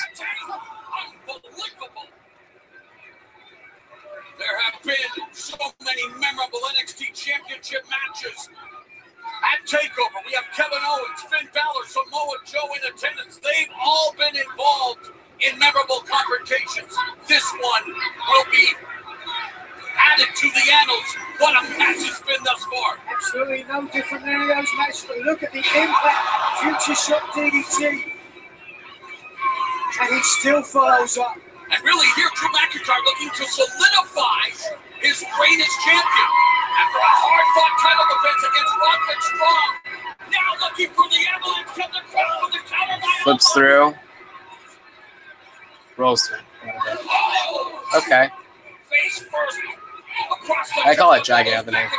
Oh, no. Oh, God. It's not fantastic for the neck. No matter how you execute it. Kick out. What is his finishing maneuver? That's what his finishing maneuver was, or used to be. So you do not remember waiting for Santa?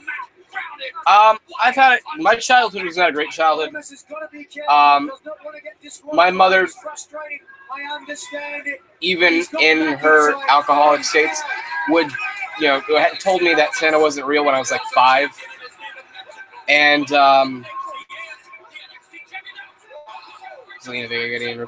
getting involved. So I never really fell into that Santa shit. 1, 2, kick out. I like how Vega's just flipping out at ringside. That was fantastic.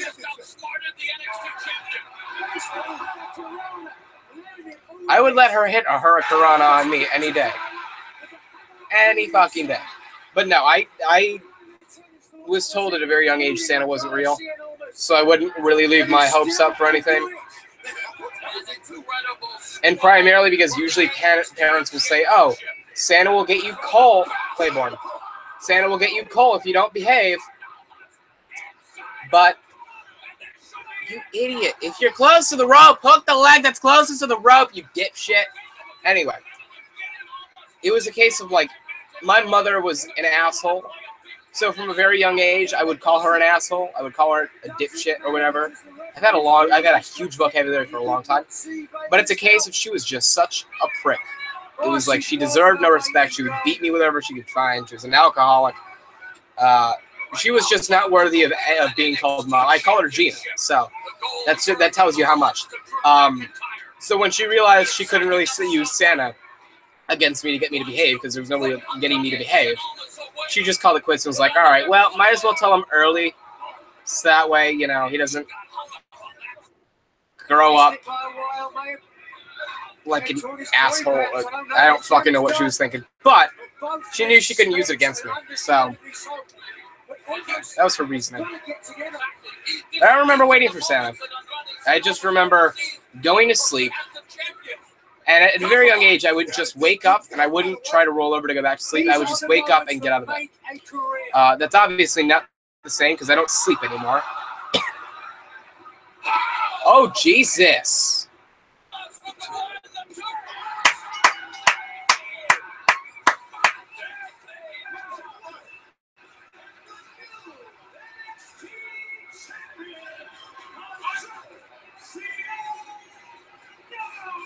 Andrade won the match.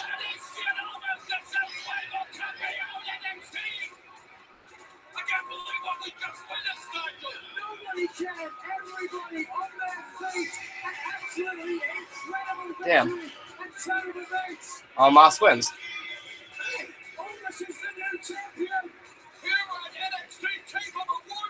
Drew's coming up to the main roster soon. We can look forward to that.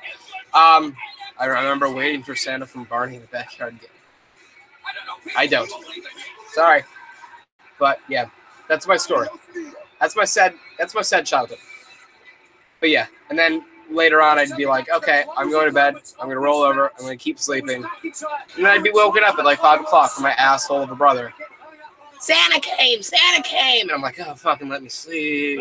Just let me sleep. I don't want to wake up. Let me die. And yeah, that's been the way for Christmas, whatever birthday I have other people involved in. I'm waking up next to my girlfriend on my birthday. And just me getting up woke her up, and she said, happy birthday. And I said, thanks. And then I walked out of the room, and she bolted out of the room and ran in front of me. There's a living room which just had a bunch of balloons or whatever, and a present, like a present or two. So I think she was just sleeping. She remembered, oh fuck, wait, no, I gotta beat him in the living room. And so she bolted out of the room, ran down the hallway into the living room, and I walked in, just a bunch of balloons. Yeah. My stories don't really have a climax. They just have that's how it ends. Not really interesting. Sorry. Andrade almost wins the NXT Championship. Drew McIntyre is left in the middle of the ring. WarGames match is next, from what I know. Unless The Rock is coming, which he won't. Because then he'll shave off. It's 9:30 now, so he'll shave off like 30 minutes for one promo. There you go. Drew's mad.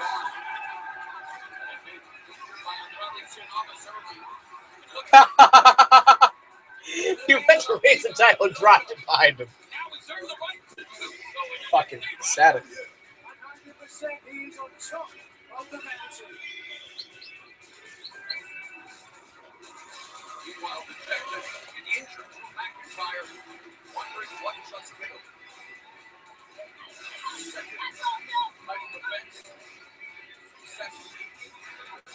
Roderick Strong, but injected through McIntyre.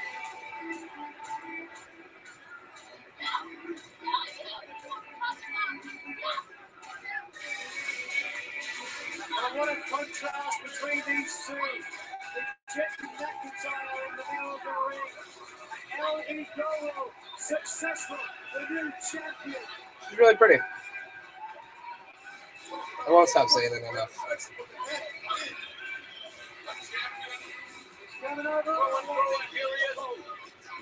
Andrade's just walking all over the stage. He won't leave. I want to see the WarGames match, asshole. Go away. Well, the more you stay, the longer Zelina Vega's out here. So, he's on top of the commentator table. Yeah. You know what? You can say as long as you want. So, you do not remember Michael and Amy. I don't.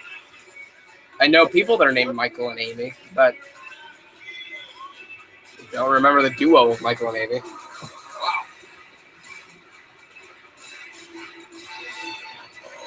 We need Matt Hardy version 1 back in the WWE. Well, be better than what he's doing now. I don't hold out hope for the broken gimmick to come to the WWE, because that's just wasting time. Probably won't happen. But yeah, I mean, if it doesn't, great. Don't ruin it. But just give Matt Hardy something to do. Matt Hardy's a great wrestler, so just give him something to do.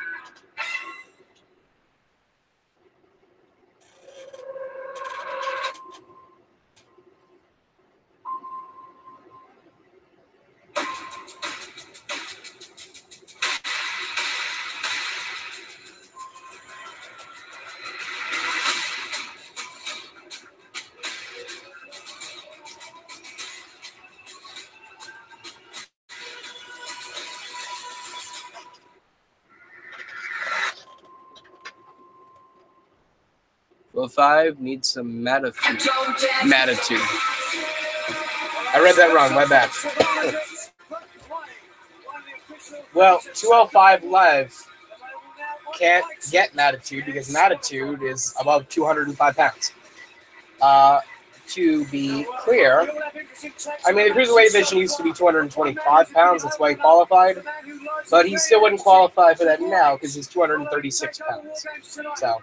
Gabe will be on Facebook Live, giving his take on the winners and losers, the triumphs and tragedies, and the future of the brand.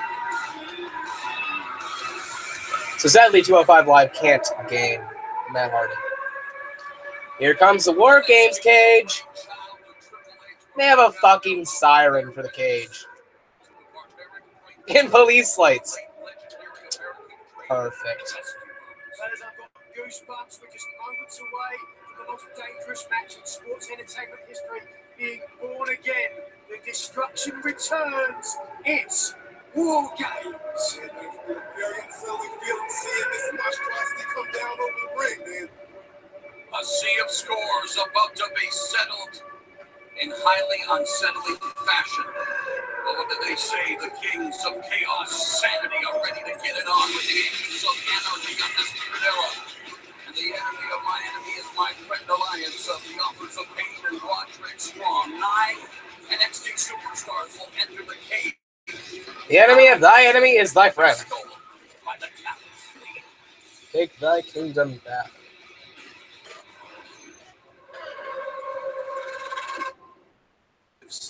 I say, do not start a war that you cannot finish. We have new NXT Tag Team Champions! Oh, wait a minute, that's Bobby Fish and Kyle O'Reilly! This place, this world, this universe belongs to us. Good God! They're not just here for sanity, they're attacking the offers of pain itself! And all out assault here on the NXT Tag Team division. We're just getting started. Adam Cole, Kyle O'Reilly, and Bobby Fish, we are untouchable. Another ambush here at NXT, we are unstoppable. These men are here to change the landscape. And we, not again.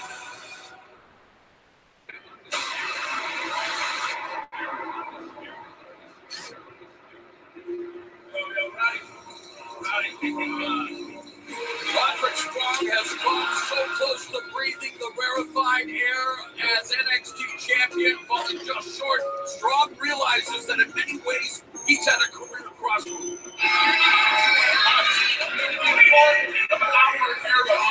What does Roderick Strong need to do to get to that next level? I think join the Undisputed Era. I mean, they wouldn't have him join the Undisputed Era, right? They already have a logo. We're looking at the group that wrote the book on making a mark. Sane looking for a little revenge. You're gonna find out that in this. Will, if Shannon Moore come back to WWE, Matt would make weight to be on 205 Live. He wouldn't. I mean, don't get me wrong, and all. Matt Hardy, I mean, I'm not saying Matt Hardy's fat. I'm not saying he can't get into shape if he was. But it's a case of Matt is above 205 Live at this point. 205 Live is essentially a dying breed. Roderick Strong joining the Undisputed Era. Yes! What? The authors of game now helping out Roderick Strong. It's better. Now this situation has become utter madness. At Takeover Houston, these three teams... Yeah, Matt is above 205 Live. 205 Live is a dying breed. It suffers from poor booking. The performers suffer from bad booking. The performers suffer from having no name, and that's because of bad booking. And, I mean, I guarantee you, Cedric Alexander, I guarantee you, TJP, I can guarantee you guys like Lindsay Dorado, guys like, you know, Rich Swann, Neville, Austin Aries, would absolutely cut it in like Impact, would absolutely cut it in USW, would absolutely cut it in New Japan, Ring of Honor. The WWE just, they suffer from having no name, and that's not the end-all be-all. You can absolutely have no name and build yourself into having a name. How do you think John Cena became John Cena? Not, what was it, the Terminator or Iceman or something, whatever he had beforehand. It's because the man knew how to evolve, and the man knew how to make himself a name. Oh, Goldust, Arn Anderson. On top of that, though, you've had guys like the Shield make their name on the main roster, and it's not impossible to do where you bring them up to the main roster stage, develop a name. But The rules for the match are as follows. The match begins with all three teams inside separate short cages. It depends on booking. And I mean, I can guarantee there are guys like me, there are guys like EC3 that can make their name very quickly because of their personality and their promo work and ring work.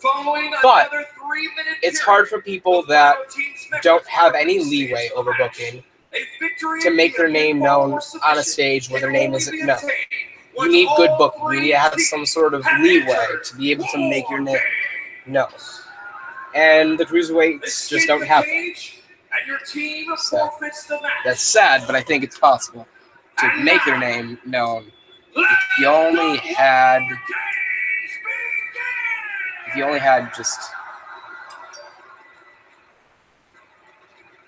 shark cages. If you only had your name known. If you only had, fuck, I can't, Jesus.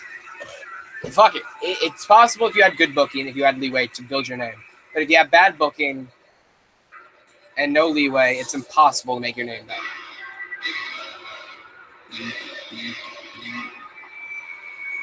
They have shark cages.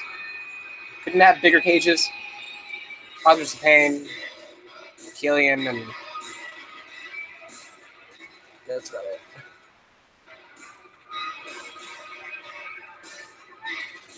Chauncey Fact, did you know I take a break for WWE? They are the masters of What kind of break? The only thing they care about is chaos. I always spell their name wrong. Introducing first, they are the I mean, I spell it correctly. I just don't capitalize the right letters. S-T-Y. Okay. And the NXT Tag Team Champions, the Kings of the NXT Jungle. But in this matchup, it's the Law of the Jungle. The Steel Cage WarGames all about survival period, and now they will enter the Shark Cage. This will be interesting. It's Wolf and Dane in the Shark Cage, which means Batman. Eric Young is starting out. Young heads to the ominous huge Steel Cage.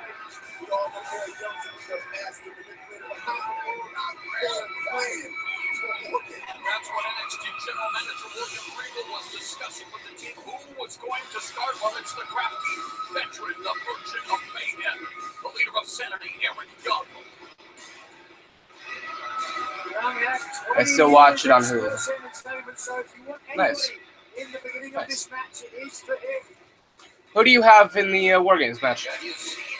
Chauncey. He has never been a part of something Because this can go anyway. I would hope it's the Undisputed Era. They need a big win. But at the same time, I wouldn't be mad if either SaniTY or Authors of Pain won.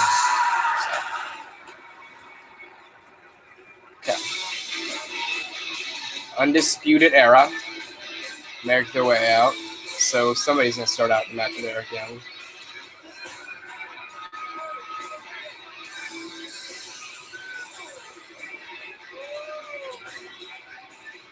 Or was it going to be that? I forgot. Was it 3 people start out in the ring, or was it 2 people start out in the ring?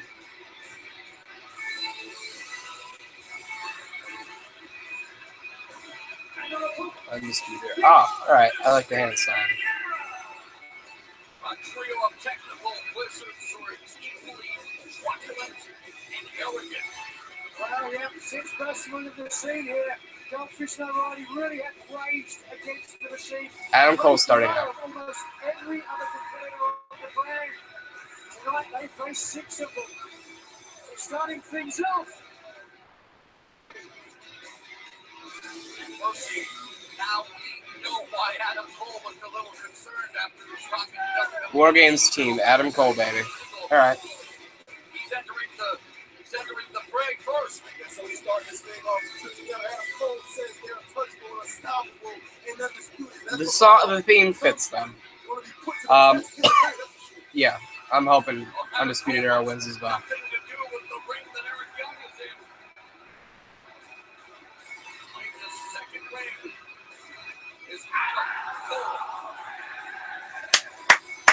Thank God he kept that. They fucked up the baby sign, by the way.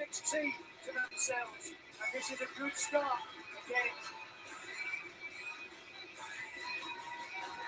Trash talking at an all-time high between Cole and Young and every single NXT superstar that is willing to put his career on the line tonight in this NXT historic matchup.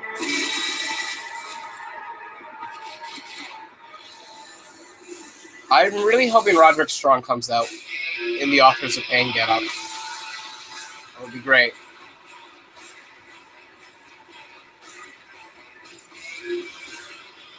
I must say, I love the Authors of Pain theme. The erudite wearing leads the way. Between those behemoths, the Authors of Pain. He's involved in the very first. He is! WarGames match back in 1987. And wow, Roderick RS. Strong has gone all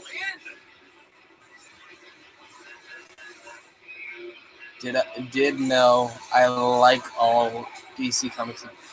I'm not a big fan of comics, I'll be honest. I've never really been into superhero shit. Which is, I mean, probably somewhat strong somewhat strange because I like wrestling, which is something similar to an extent. But I just never got into superhero shit. So DC Comics, nor what was the other one? Marvel. I've never really been into any of that. Sorry.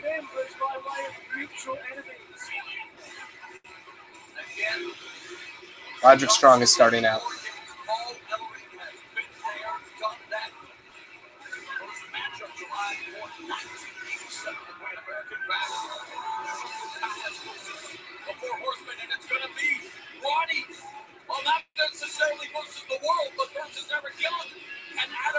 Roderick Strong versus Adam Cole versus Eric Young.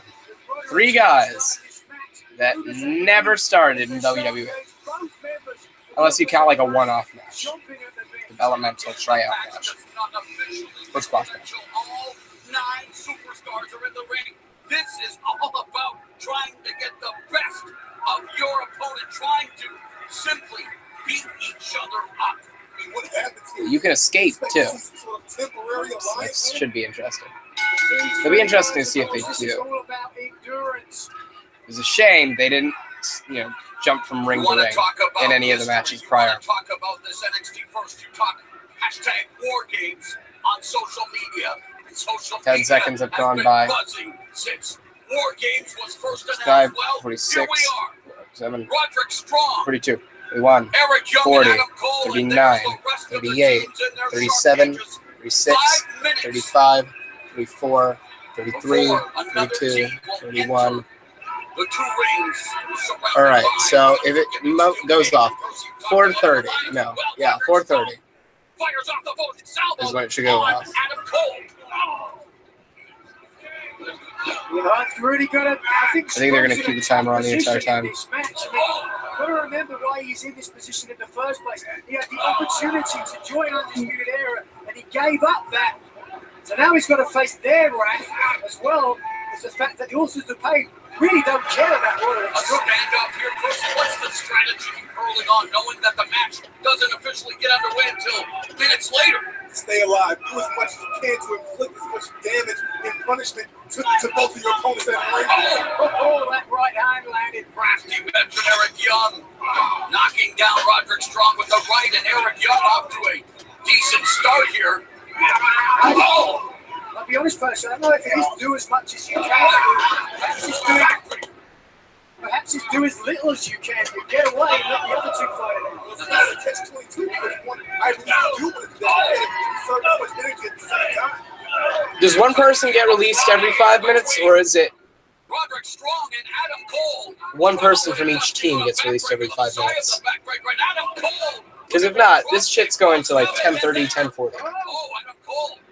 What's he thinking? The rule again, if you escape the cage, your entire team is eliminated, so... I Wait, don't what? think he was trying to escape, Mara. I think he was trying to go to the top, try some offensive action. That's stupid. If you want to keep him in the fucking cage, put a damn roof on. There's no way he is quitting.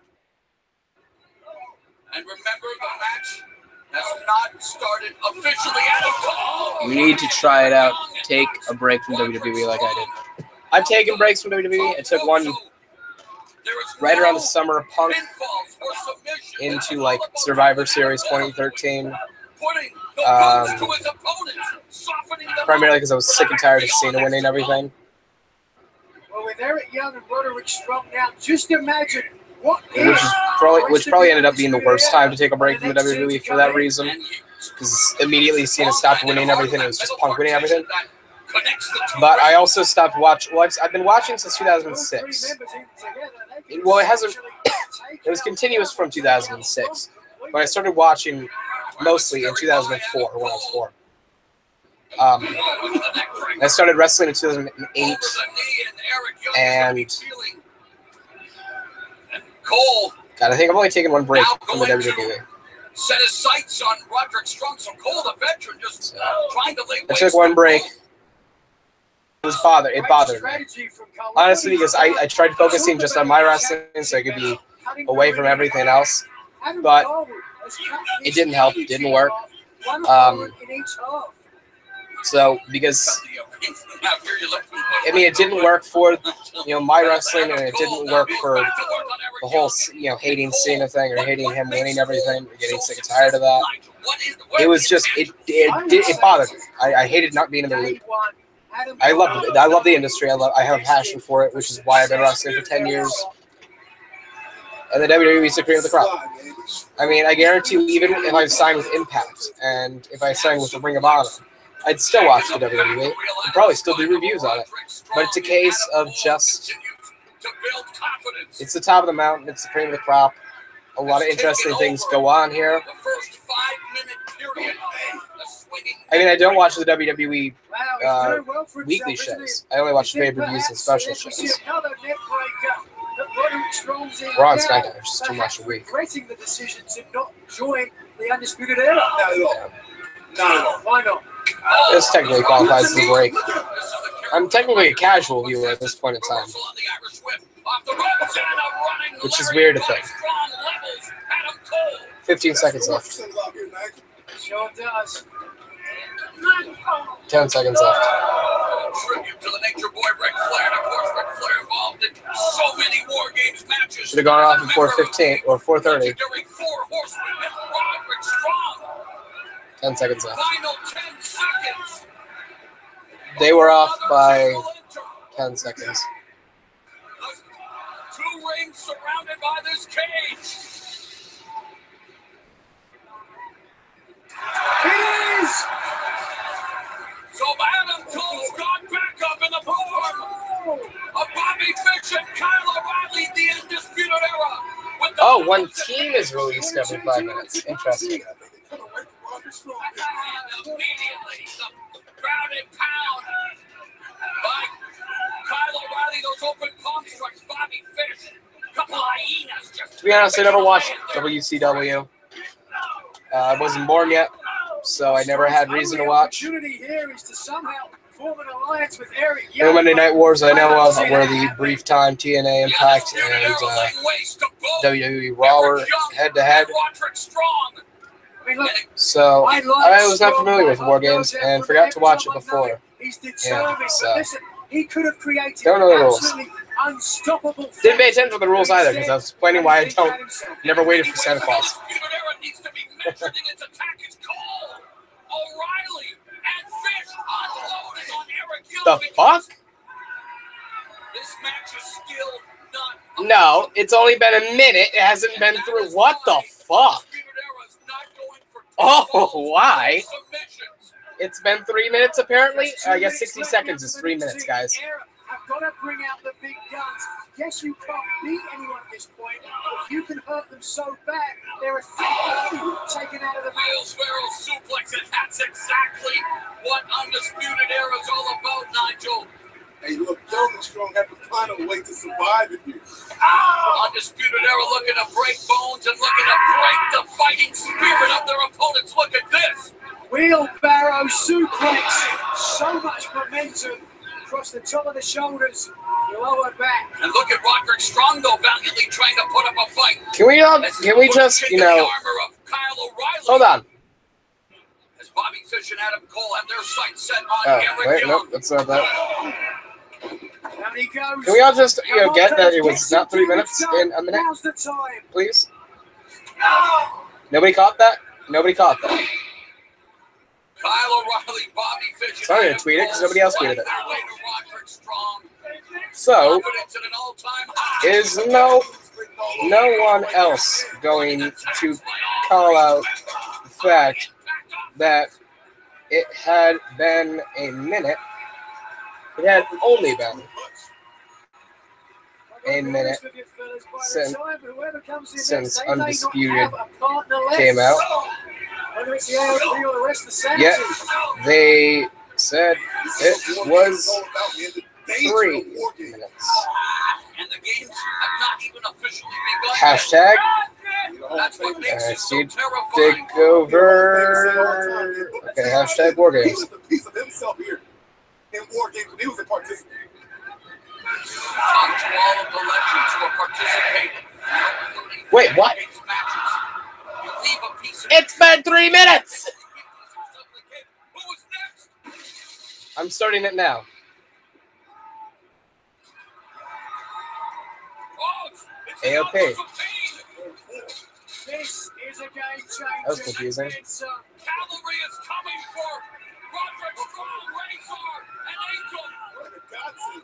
They're trying to keep the door shut. And look at Undisputed Era trying to keep the cage door closed. Oh.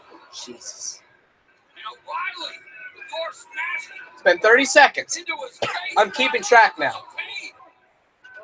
You know, they could have pulled them out, and technically Undisputed Era would have been disqualified, so that would have been a better strategy. They're obviously bigger, so it's been 45 seconds since the timer ran to 0. This is video proof. I mean, everybody knows that the WWE likes to increase and decrease their time intervals, but still. Jesus. It's been just over a minute. Remember, this match will officially begin when God. other members of Sanity are allowed to enter. Eric Young is fucked. Both rings being utilized. You know what? I'm going to keep this here. This match is all about pacing. Whoa, authors of pain! And there's a unique form of offense, Roderick Strong, willing to be the canary in the coal mine, and it works. Bodies laid out all over the place. Hopefully it works. Left, ladies and gentlemen. Make that clear. Tossing bodies from one ring to the next. These guys are strong, they're aggressive, they're dangerous. God, it's like they actually fucking tossed Roderick Strong just single-handedly. Dose manly. Fucking hell. It's covered by the goddamn barrel. Goddamn fucking counter. The thing is that when they come in, they're going to be fresh. Sounds a fact. Did you know I got 2 YouTube channels, one on my laptop and my cell phone? Nice. Glad you're capable of doing 2 things at one time. Multitasking. It's not going to work. You can't see it. There's 220 left. Oh my God. The authors of pain making a statement. Left belly drivers into the corner. A precursor of the punishment that still awaits here in Houston, Texas. Well, somehow Roderick Strong is back on his feet. 2 minutes left. It's funny you mentioned Roderick Strong. At the beginning of this match, I was wondering how does Roderick Strong, or will Roderick Strong actually fit in with the Authors of Pain? The only people firmly on their feet are Roderick Strong and the Authors of Pain, clapping forearm by Razor. Well, this is impressive by the Authors of Pain. But let's not forget, gents, they're expanding. Minute 30. Okay, come on. There's a minute 35 left. No. And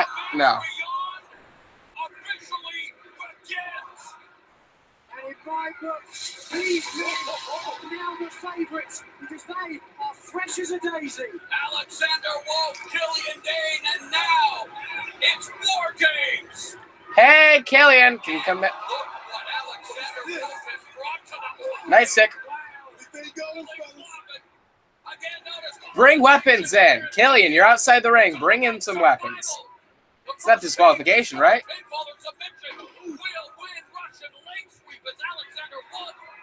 They're getting weapons. Good. Trash can. What a way to take control. We haven't even seen Killian Dane yet. Chairs. Trash can. They're going to bring in some kendo sticks. There's kendo sticks. There's a chain. More trash cans. Eric Young somehow back again. And it's Chauncey Bullock version 1. Glad your name is Chauncey Bullock version 1. Don't know how you got a number in your birth name. That's not how birth certificates work, but I won't question it. Kendo stick. Killian Dane is just littering everything. No. No, keep bringing table. Bring in a table. We want tables. Killian Dane's like, fuck it. Yeah, you get tables. And you shall receive. He got 2 tables. God, those are stronger tables than I'm used to. Sane. This place is absolutely insane. Well, you know they're fan favorites now. They're good guys. They're heels. I mean, not heels. Faces. Dane. The Belfast, the Beast of Belfast, bringing in the furniture. Meanwhile, Eric Young. It's probably a weaker table. Lead the attack. This is not bode well for. Just bring every weapon underneath the ring in.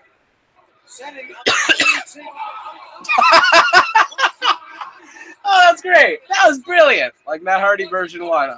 Chauncey Bullock version 1. Nice. Shiniest moments. Scoop, slam out of the trash can. No, Killian, not yet. More chains. Right, I'm right. What an advantage for SaniTY. It is time to raise a little hell in H-Town. Sound closed correctly. Killian, you got this.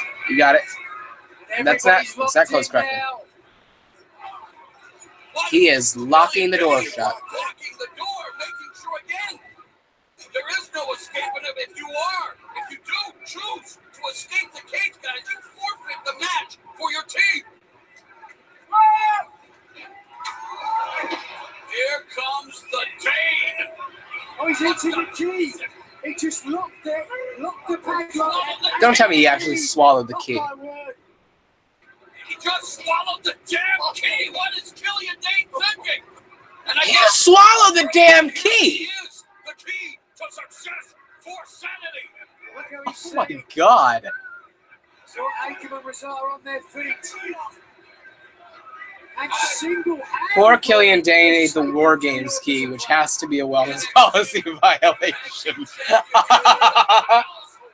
That's brilliant. Send in the St. Bernards for the authors of pain. Oh, what a move. A six-on drop kick by the innovative Killian Dane. Killian Dane is a sweetheart. Brings a bunch of weapons in the match, then locks the door since the refs aren't there to do it their jobs. Then swallows the key. It's about being as mentally strong as you can be in a match of this type. Oh, it's physically strong as well.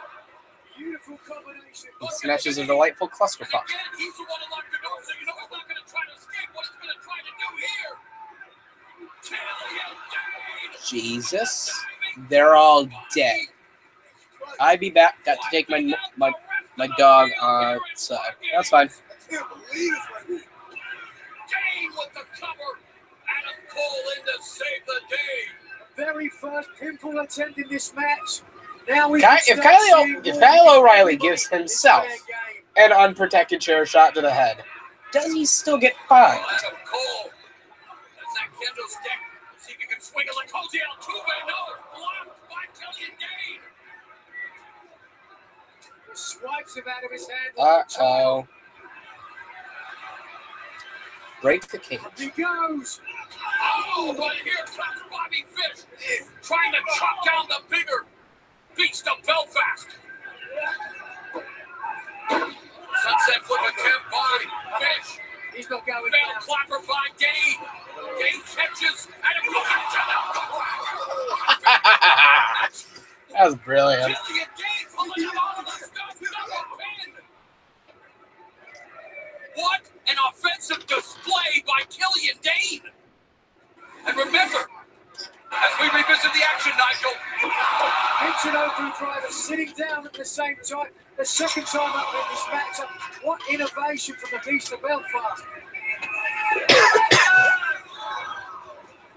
Killian Dane made his WrestleMania debut in the Andre the Giant Memorial Battle Royal, and he continues to show what he is capable of doing here in WarGames. Look at Killian Dane's power. Fireman's carry. No, not a fall-away slam. Samoa drop, of course. A fall-away slam. Samoa drop. But I think one of the horses that played, Razor, did the same thing. Razor doesn't have tattoos. Akam does. Okay. I'm sure the biggest men in this matchup trading forearms. And that center great. Very little give there.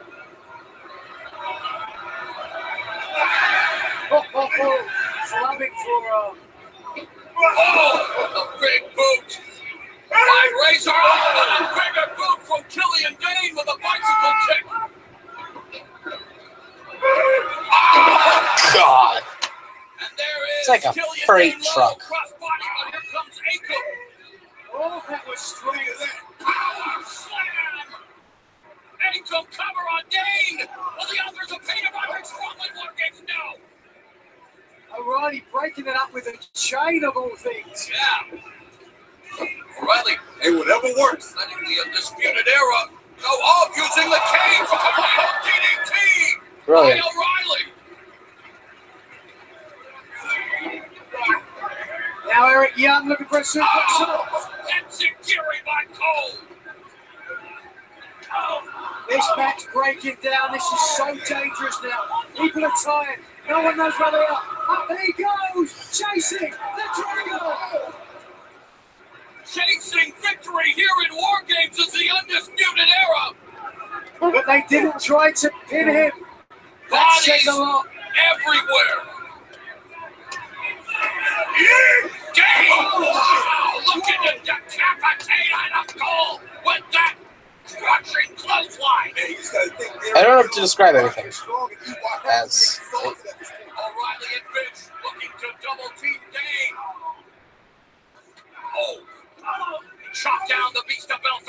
Building Killian Dane like a monster that you can't take down is fantastic. X-Man strikes. It takes one in the midsection. Oh, it's kicked and a crushing forearm by Kyle O'Reilly. Excellent smash from O'Reilly. And he's barely on his feet. But with a chain in his hand, he's got bad intentions. The brutality on full display here at NXT's first ever WarGames. O'Reilly will now use that chain on Alexander Wolf. Oh, Chain their feet together. Oh man, across the face. Across the cheekbone, underneath the knee. Yeah, I can't see. Does Kyle O'Reilly have a tattoo? Wolf with the He chain. does. Perhaps. We're looking for Armageddon with the chain. Stepped across. And there it is. O'Reilly looking for Armageddon, the cross arm breaker, but look at the defense by Alexander Wolf. Wolf has the monkey grip, but he's only got the fingers in left. Remember, Wolf taps. He's gonna break his hand. Undisputed Era wins WarGames. It's in the elbow right here. Elbow drop, nice. Where did he come from? He saved the match without a question, but he may have broke his arm. Bobby Fish pulling out all the stops. All 9 superstars going for broke. And fortunate thus far not to break anything. Their bodies scattered all Who's in the other ring? Everybody's down. They need to use both rings at some point in Out time. of nowhere. Instead of just having one for all the action and the other be for everybody that's hurt laying down in it. With that moonsault, and now everyone down. They get the struggle of chaos and everything. But Settling scores here tonight in the most painful way possible. But that's the mentality of WarGames. That's what it takes. It's either all or nothing. you got tables, asshole. Wait for them to use them. Existed in nearly 20 years. It changes people's lives, Nigel. It changes people's DNA. It will change everybody's chance in this match. DNA cannot be altered by a WarGames match. Now looking for No matter that how much you want to power build it bomb. up The as. super glider. And the full-ring super collider. Killian Dane also caught in the crossfire. Covered. Wow, and again, Eric Young. Could have covered him in there. That pinning attempt by Idiot. the authors of pain. Damn it.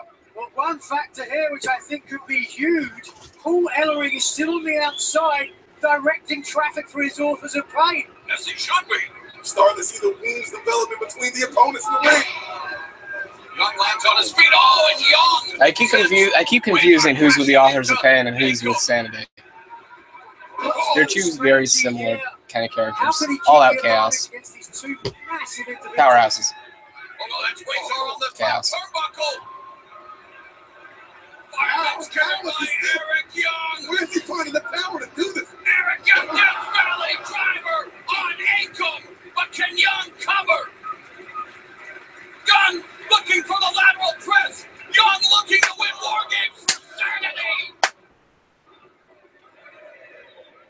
In my mind, a little slow to cover, but understandably so. He's exhausted. Of course, you got to remember, it was Young who started out this match. I don't know, I haven't looked at my watch. We've got to be 20, 25 minutes in at least. The human demolition derby. Oh! Roderick Strong again with a version of his backbreakers, and he's pulling out a variety of backbreakers. Where is Strong finding this energy? He started this match. It's all about endurance and durability, and Roddy has that in spades. Oh, and a jumping knee strike by Roderick Strong on Killian. Roderick Drug. Nice. 1, 2. Ooh, super kick to the head. From his nemesis, Adam Cole. They're using one match, and I don't like, or one ring, and I don't like that. Pull out end of heartache. And yet, it did not precipitate the end of WarGames. It led to heartache for Roderick Strong. No question about it, but take a look. It almost looks as though everybody in this match is in one ring apart from Kyle O'Reilly. Use the tables. I try to separate people. Use the tables. You've got a lot of space to play with. Adam Cole ascending the turnbuckle. He wants to take it to the high rent district here at WarGames. Oh, but behind him, Eric Young blindsiding him with a forearm. It's Young, Cole, and now Strong on the top rope in the middle of the Starters of the match. That started this match. Let's see what they're going for. Well, if Young, Strong could form some kind of alliance here, but it's too late for that now. Oh, man. Oh, no. All 9 competitors. Oh my!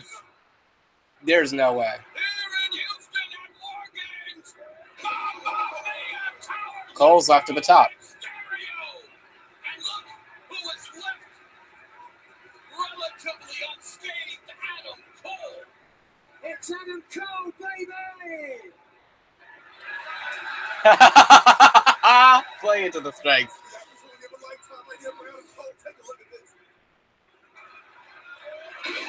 Glad you're back, Chauncey. Dual stereo super power bombs. What carnage! Look at this as well from a different angle. That registered on the Richter scale, but can Adam Cole take advantage? Uh-oh. Akam and Royce, our authors of pain, are back up on their feet, and they are chasing Cole up the cage. Oh! Ooh. Not great. Woo. The authors of pain left him there. What are they doing now instead? Uh-oh.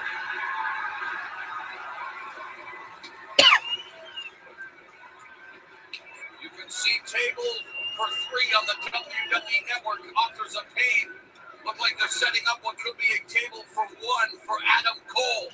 Did they just use the WarGames match to plug their shitty network show?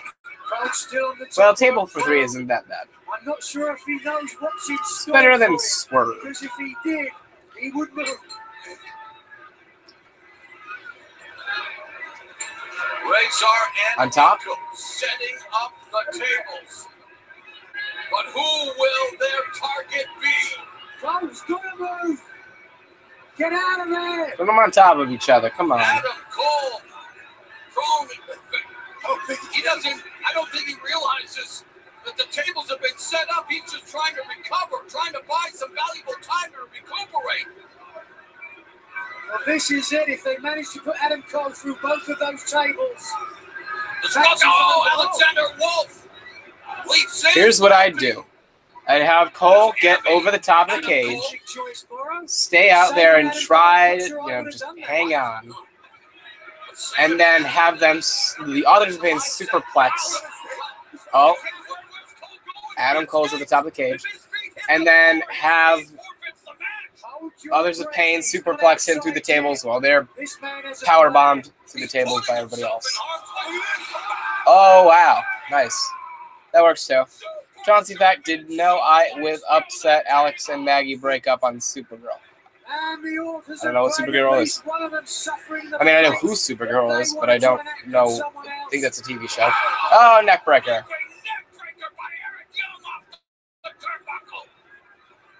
What? Adam Cole swimming on the top of the cage. Moment of truth for Adam Cole. What does he do now?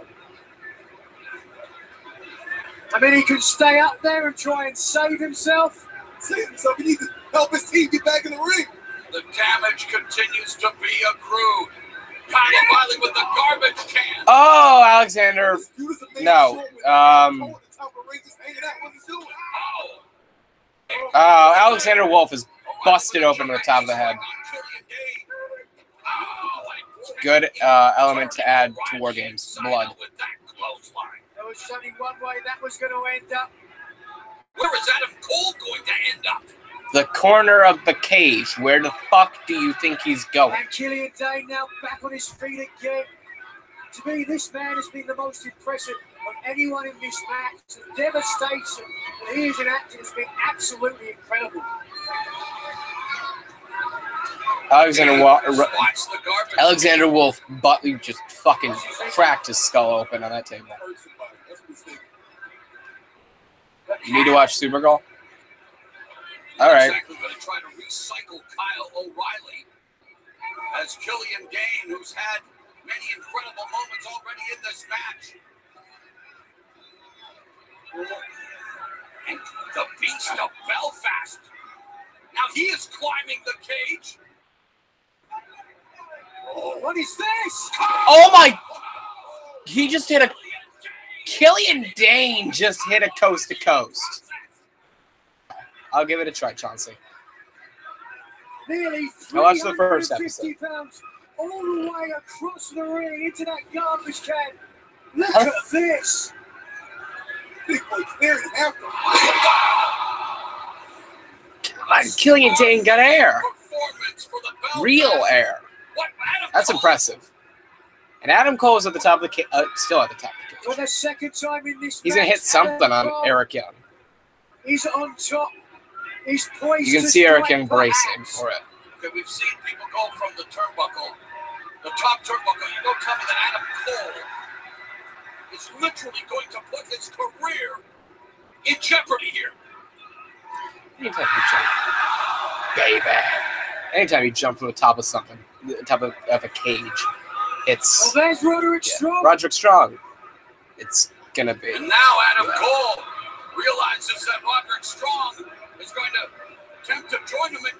Well, Cole's on the outside. perhaps, I don't know. Was Cole trying to get out there? I don't know. Protect himself. Watch all 5 episodes now on CW. Incredibly dangerous. I'll give it a try. Guys, be careful. Roderick, be careful. 25 I don't like this. feet up there. This looks like it could be an absolute highlight. In hopes of just securing victory. Oh, At no. what cost? Or what price are you willing to pay? Nowadays, it doesn't make sense. Please don't die. You know it's better than a holy shit chant because it's like they're hoping they don't die. Oh my god. Oh my god. Alright, well, had it been just right down to the ring mat, that would have been an absolute moment for the history books. But it was through everybody. Are they chanting? I don't know. The cover! Out! Incredible! It was Roderick Everybody's Strong. covering everybody. Somehow ducked out, rolled over and covered. Pure instinct. We see Roderick Strong. Everybody's covering everybody. Why aren't you counting? Never from the top of the steel cage. Yeah, Alexander Wolf was hurt. Hurt badly. Season 1 and Season 2 is on Netflix. A Mount Everest Okay. superplex, courtesy of Roderick Strong. That was great. That was a fantastic And move. he just part of the WarGames sea as bodies lie in different states of disrepair. The amount of punishment that has been inflicted thus far here at WarGames. So the question now becomes, what is the strategy for Alexander Wolf is back in. This match is God, going to end tomorrow. Yeah, Someone has to win this. right in the head. Killian Dane. Oh yeah, they have the big guys back up first. Uncorks a right hand. On Akam, Akam fires back the right hand of his own. I can't believe that they're still able to muster this kind of. Are they chained for Wolf? Punches. You can tell like the backstage kind or back scene kind of thing because you have ooh shit. You have the Authors of Pain manager. What was his fucking name? God, I keep forgetting everybody's name. But he actually was there checking on Alexander Wolf. That's how you know he's hurt. It's not like a case of oh yeah, he blamed himself. So. Becoming a Stephen King novel. House of Horrors WarGames. Sleeper hold from O'Reilly underneath the jaw, cutting off the dread artery. Bobby Fish unloading. He's going down. Litany of strikes. Wow! Total elimination there by O'Reilly and Fish. And NXT is the only place you will see action of this variety. WarGames culminating Fish another tremendous didn't even hit the cage. takeover event. This is absolute madness. Blood and guts. Oh, neck breaker. Wolf's busted open. He's unsteady. I think he's got a concussion. God damn. Dumping Wolf now. It's a double-edged sword now. Hold on a second. Strong, Cole, and Young, the three. Initial participants, and boy, they are going on the attack again. How can they have anything left? Both wanting to take out their proverbial pound of flesh from the other. The history between these two men. Oh. That cage doesn't even fucking budge, man. Also, part of the cage wall is tipped. Kendo stick. With the kendo stick. And again, Cole's starting to come up. Guys, this Brian has shown something to me tonight. He had his doubters, he had his detractors, but can anyone say Adam Cole isn't who he said? They modified the rules a little bit, but still. Has a chair. They handle it super good to the chair. Use the chair to try to block him at the front of the That was a stupid idea.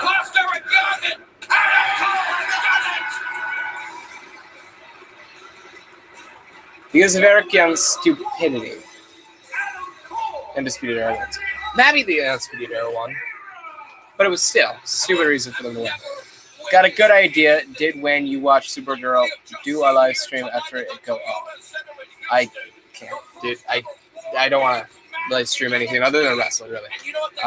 Rip Little... Okay, Arctic Wolf, who the fuck is Little Pete? I saw that, like, for... God, I don't know, probably a whole day. It was on Twitter. He died. I know he died. He's 21. I know he was 21. He was a rapper, I think, or a rising star, or something like that. I don't know who the fuck he was. I have no clue who he was. Please explain to me who he was.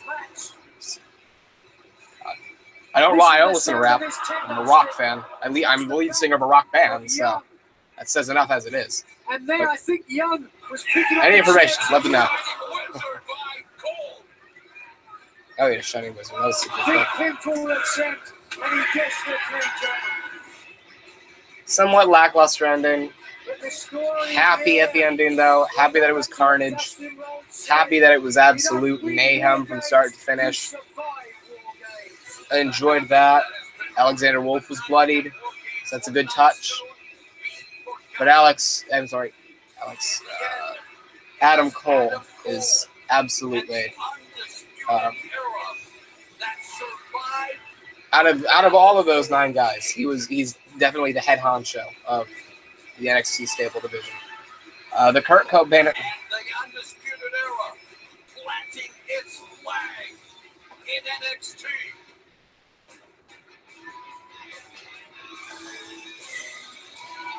Arctic Wolf, not to insult you or anything, but Little Pete is not the Kurt Cobain of this generation.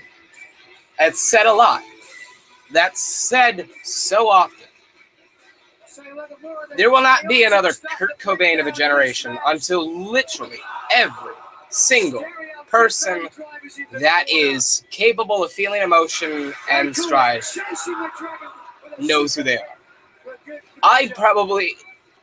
All I know is that he was a rapper, and he was, I guess they called him, or I guess he was like a part of emo rap, which is a stupid thing to begin with. But I don't fucking know who Little Peep is. If he was the Kurt Cobain of the generation, I wouldn't know who the fuck Little Peep is. Not to mention, if you were the Kurt Cobain of the generation, you don't give a fuck. You are absolutely on the edge of what is sanity and insanity. You have a love for an industry, and you do it to do it, not to make money, not to be famous. If Little Peep is not a part of that kind of conversation in any one of those 4 forms, he is not by any means the Kurt Cobain of the generation. Little Peep didn't give a fuck. All right. Why was Little Peep involved in the rap business? He was fucked mentally. That doesn't mean shit. I'm fucked mentally. I'm not the Kurt Cobain of my generation. Sleep 100, whatever. And he did it because he loved rock.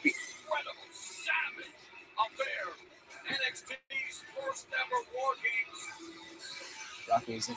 What a night it has been All right. here at NXT Little peep. Takeover WarGames, and Rock music. All right, let's see. Rock music. definite shock Little to the peep. system. All right, let's see. Little peep. Rapper. Genres: emo, hip hop. That's not rock. Emo hip hop is not rock in the slightest. It's hip hop. No, rock.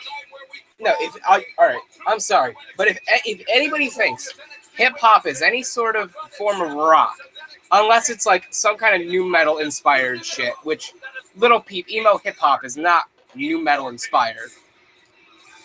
That's not rock at all. Don't even call it rock. That's no.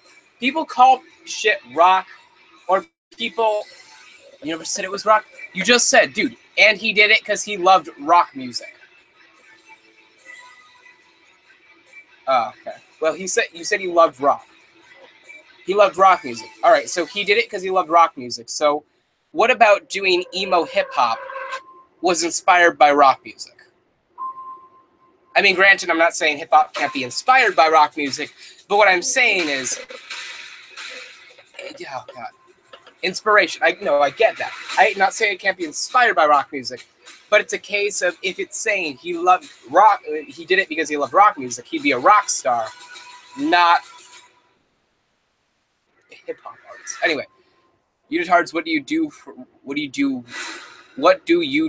every day? Do you work? I'm a wrestler. I'm a part-time wrestler. At the moment, I'm a part-time wrestler primarily because I signed on for part-time work.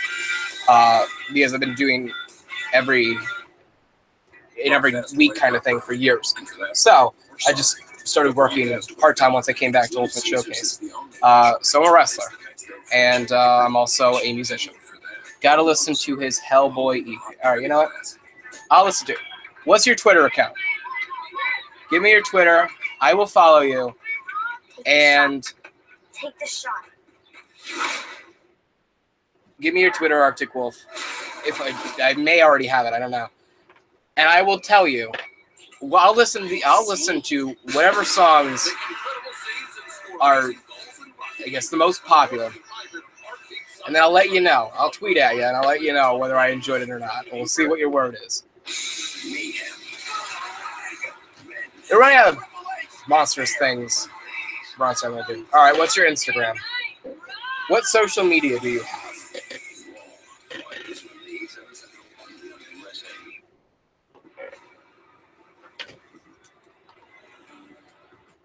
We've already glanced past Takeover WarGames. Once I get your social media, I'll cut the stream over, and I'll end up seeing all you guys tomorrow night for Survivor Series. Why your social media? I'll let you know. JB Poppins on Instagram. Oh, okay. I remember who you are now. Wait, JB Poppins. Arctic Wolf?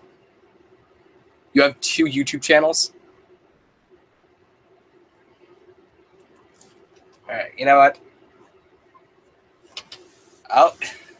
Honestly, I thought you were a different person. But I will listen to whatever his popular shit is. Especially off the Hellboy EP. I will let you know. What is my wrestler name? Zach Hardy. You can see me or you can look up my Wikia page. You can look up the YouTube channel that I have. I do a lot of wrestling shit. I do a lot of reviews. I do a lot of predictions. One for posting and one for video. Okay, that makes sense then. That makes a lot of sense. Because Arctic Wolf was one of the more premier viewers that I had. So it was the case of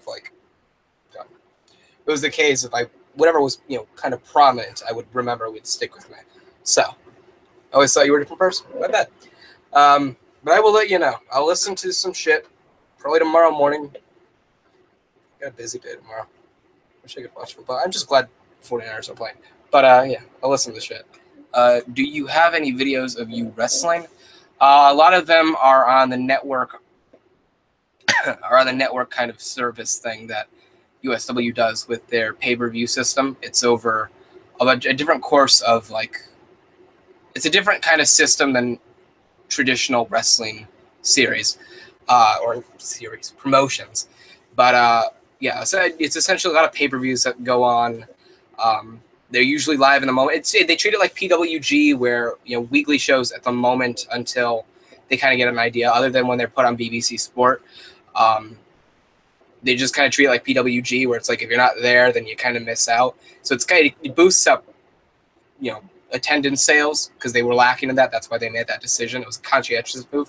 But essentially, a lot of the pay-per-views kind of get bought and rented out. So.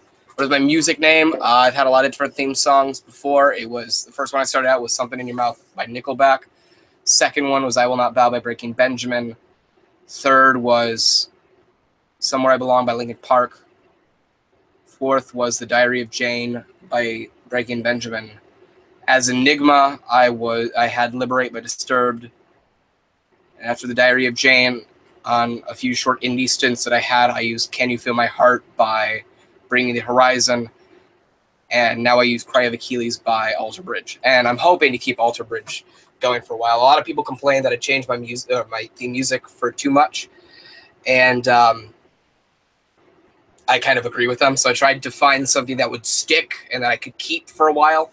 And you got to listen to Cry of Achilles by Alter Bridge. It's the acoustic guitar solo going into a more opt kind of electric guitar solo before the da da da da da da da da da, and then that's when the walkout part happens. It's just a great build up going into the rest of the song, and it fits my kind of entrance theatrics pretty well. When are you dropping a song with Letter to Yesterday? Once we get a bunch of shit going. Right now I have what's that say, right? Go back to the list. Right now I have. We've written Go Away February. We've written More Than You Know. We've written Optimism in Mind. We've written Warmth in the Frost.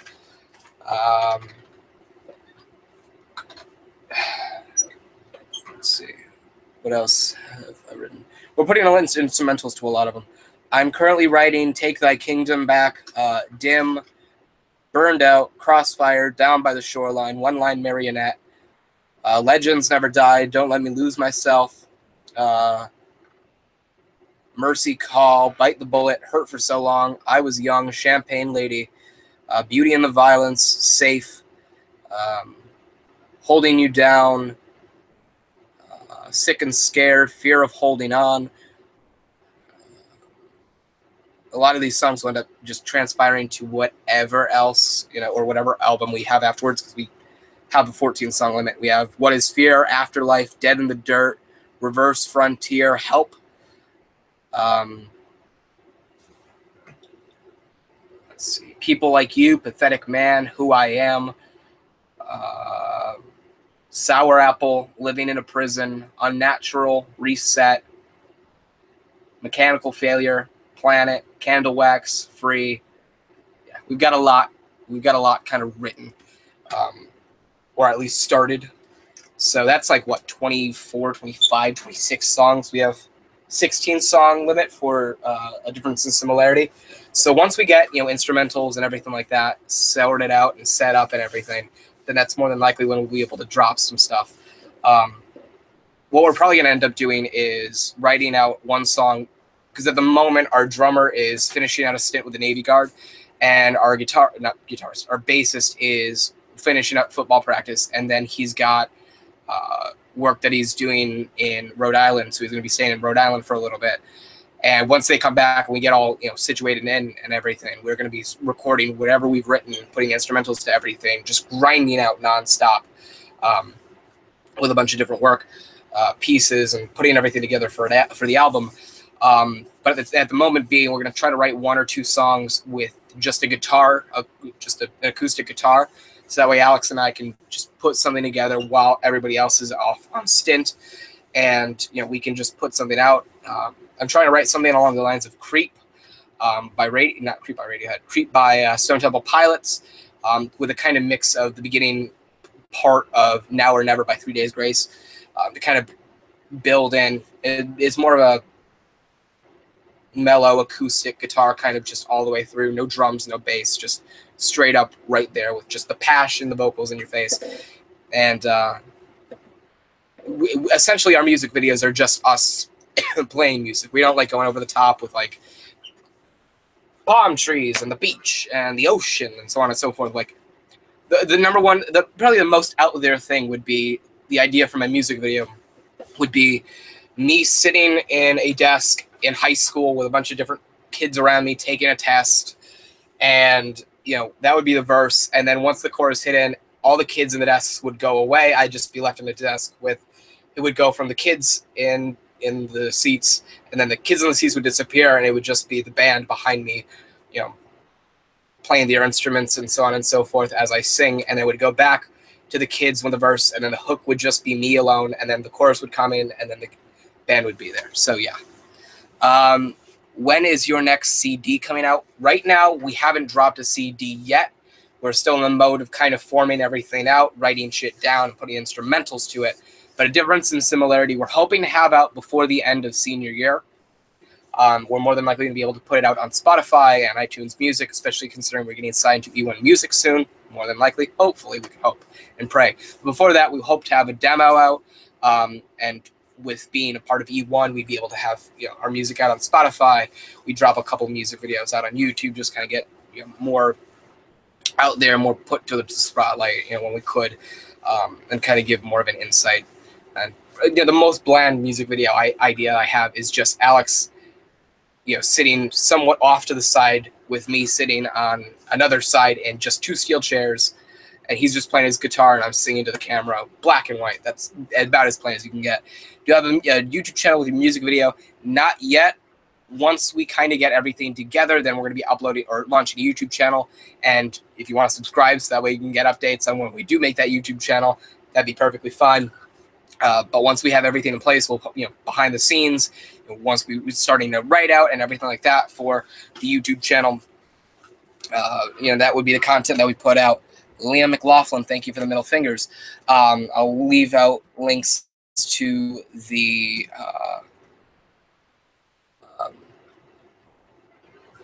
social media shit that we have. Thank you, Instagram. What was it? Instagram, letter yesterday rock. Twitter at just launched letter to yesterday's Twitter account yesterday. LTY rock. Oops. Do you have any new or old music on SoundCloud or YouTube? I don't, primarily because up until this point, I don't play any instruments. So up until this point, it was more of a case of just writing shit out. And give me your band name and put in the chat. Letter to yesterday.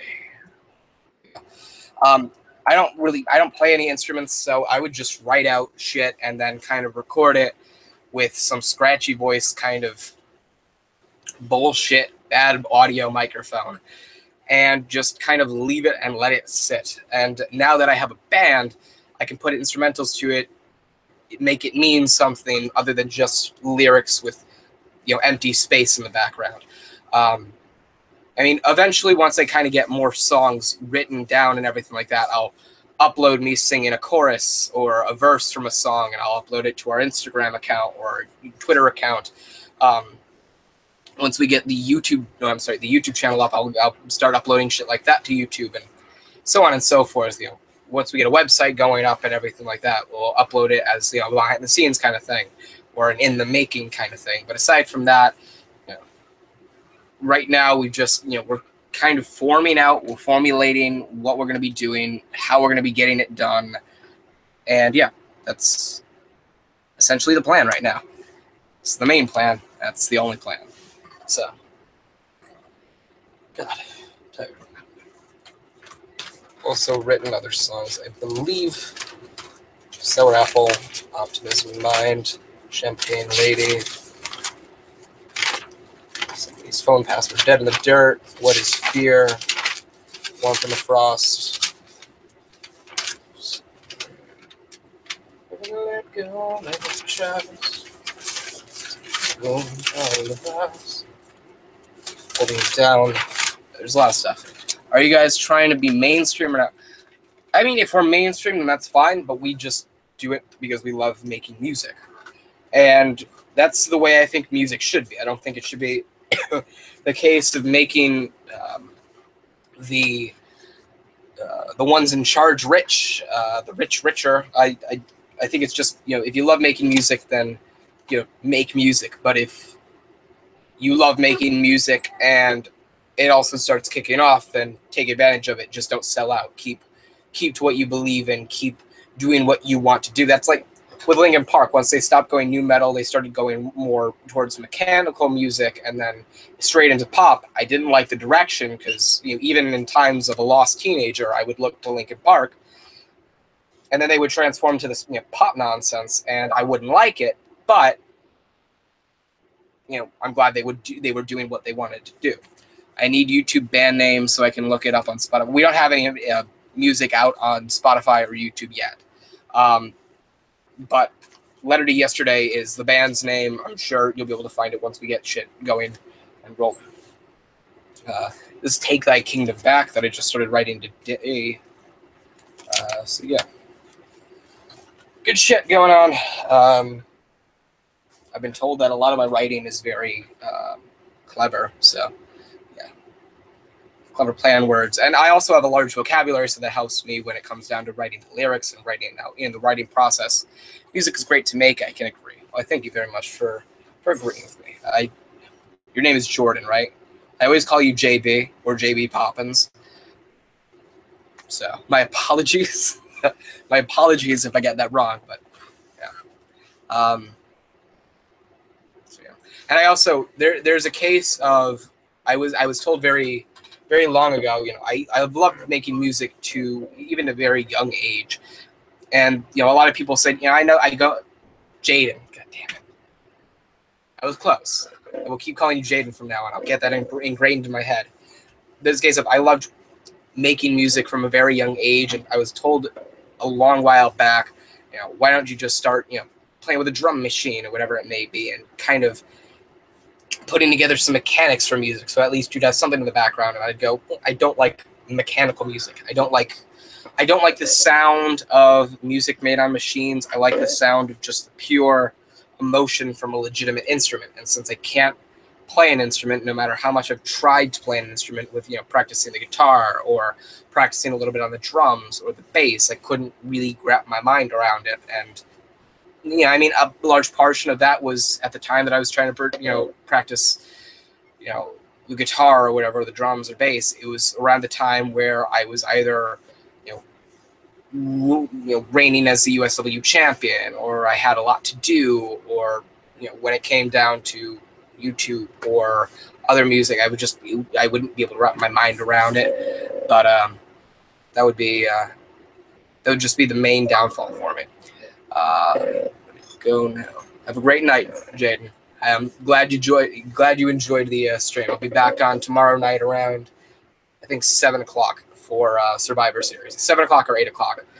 My Twitter will have a notification or a post on my Twitter account immediately once the stream goes live. So have a great night, Jaden. But yeah, that is going to do it for the stream. I would like to thank you guys for joining and for watching, and for all of those of you who subscribed. And we've been writing along all night long. I'm talking to you, Chauncey. I'm very happy to have had you for tonight. I'm very glad you took some time out of your busy schedule and out of your life to spend time with me, and I'm very thankful that you decided I was worthy of your time. I know that time is a very valuable thing, and in life there's not a lot of it to go around, so I'm very glad you decided to spend a little bit of time with me. So with that being said, thank you guys for watching. I sincerely hope you enjoyed the show and the stream. I will be back on tomorrow night, whenever Survivor Series starts. So whenever Survivor Series, the main show, starts, I will be going live on YouTube for my entire live reactions to the entire show. So that being said, thank you guys for watching. I sincerely hope you enjoyed. I will see you tomorrow night for Survivor Series. Remember to like, comment, and subscribe for more. I'm Zach Hardy. Signing off.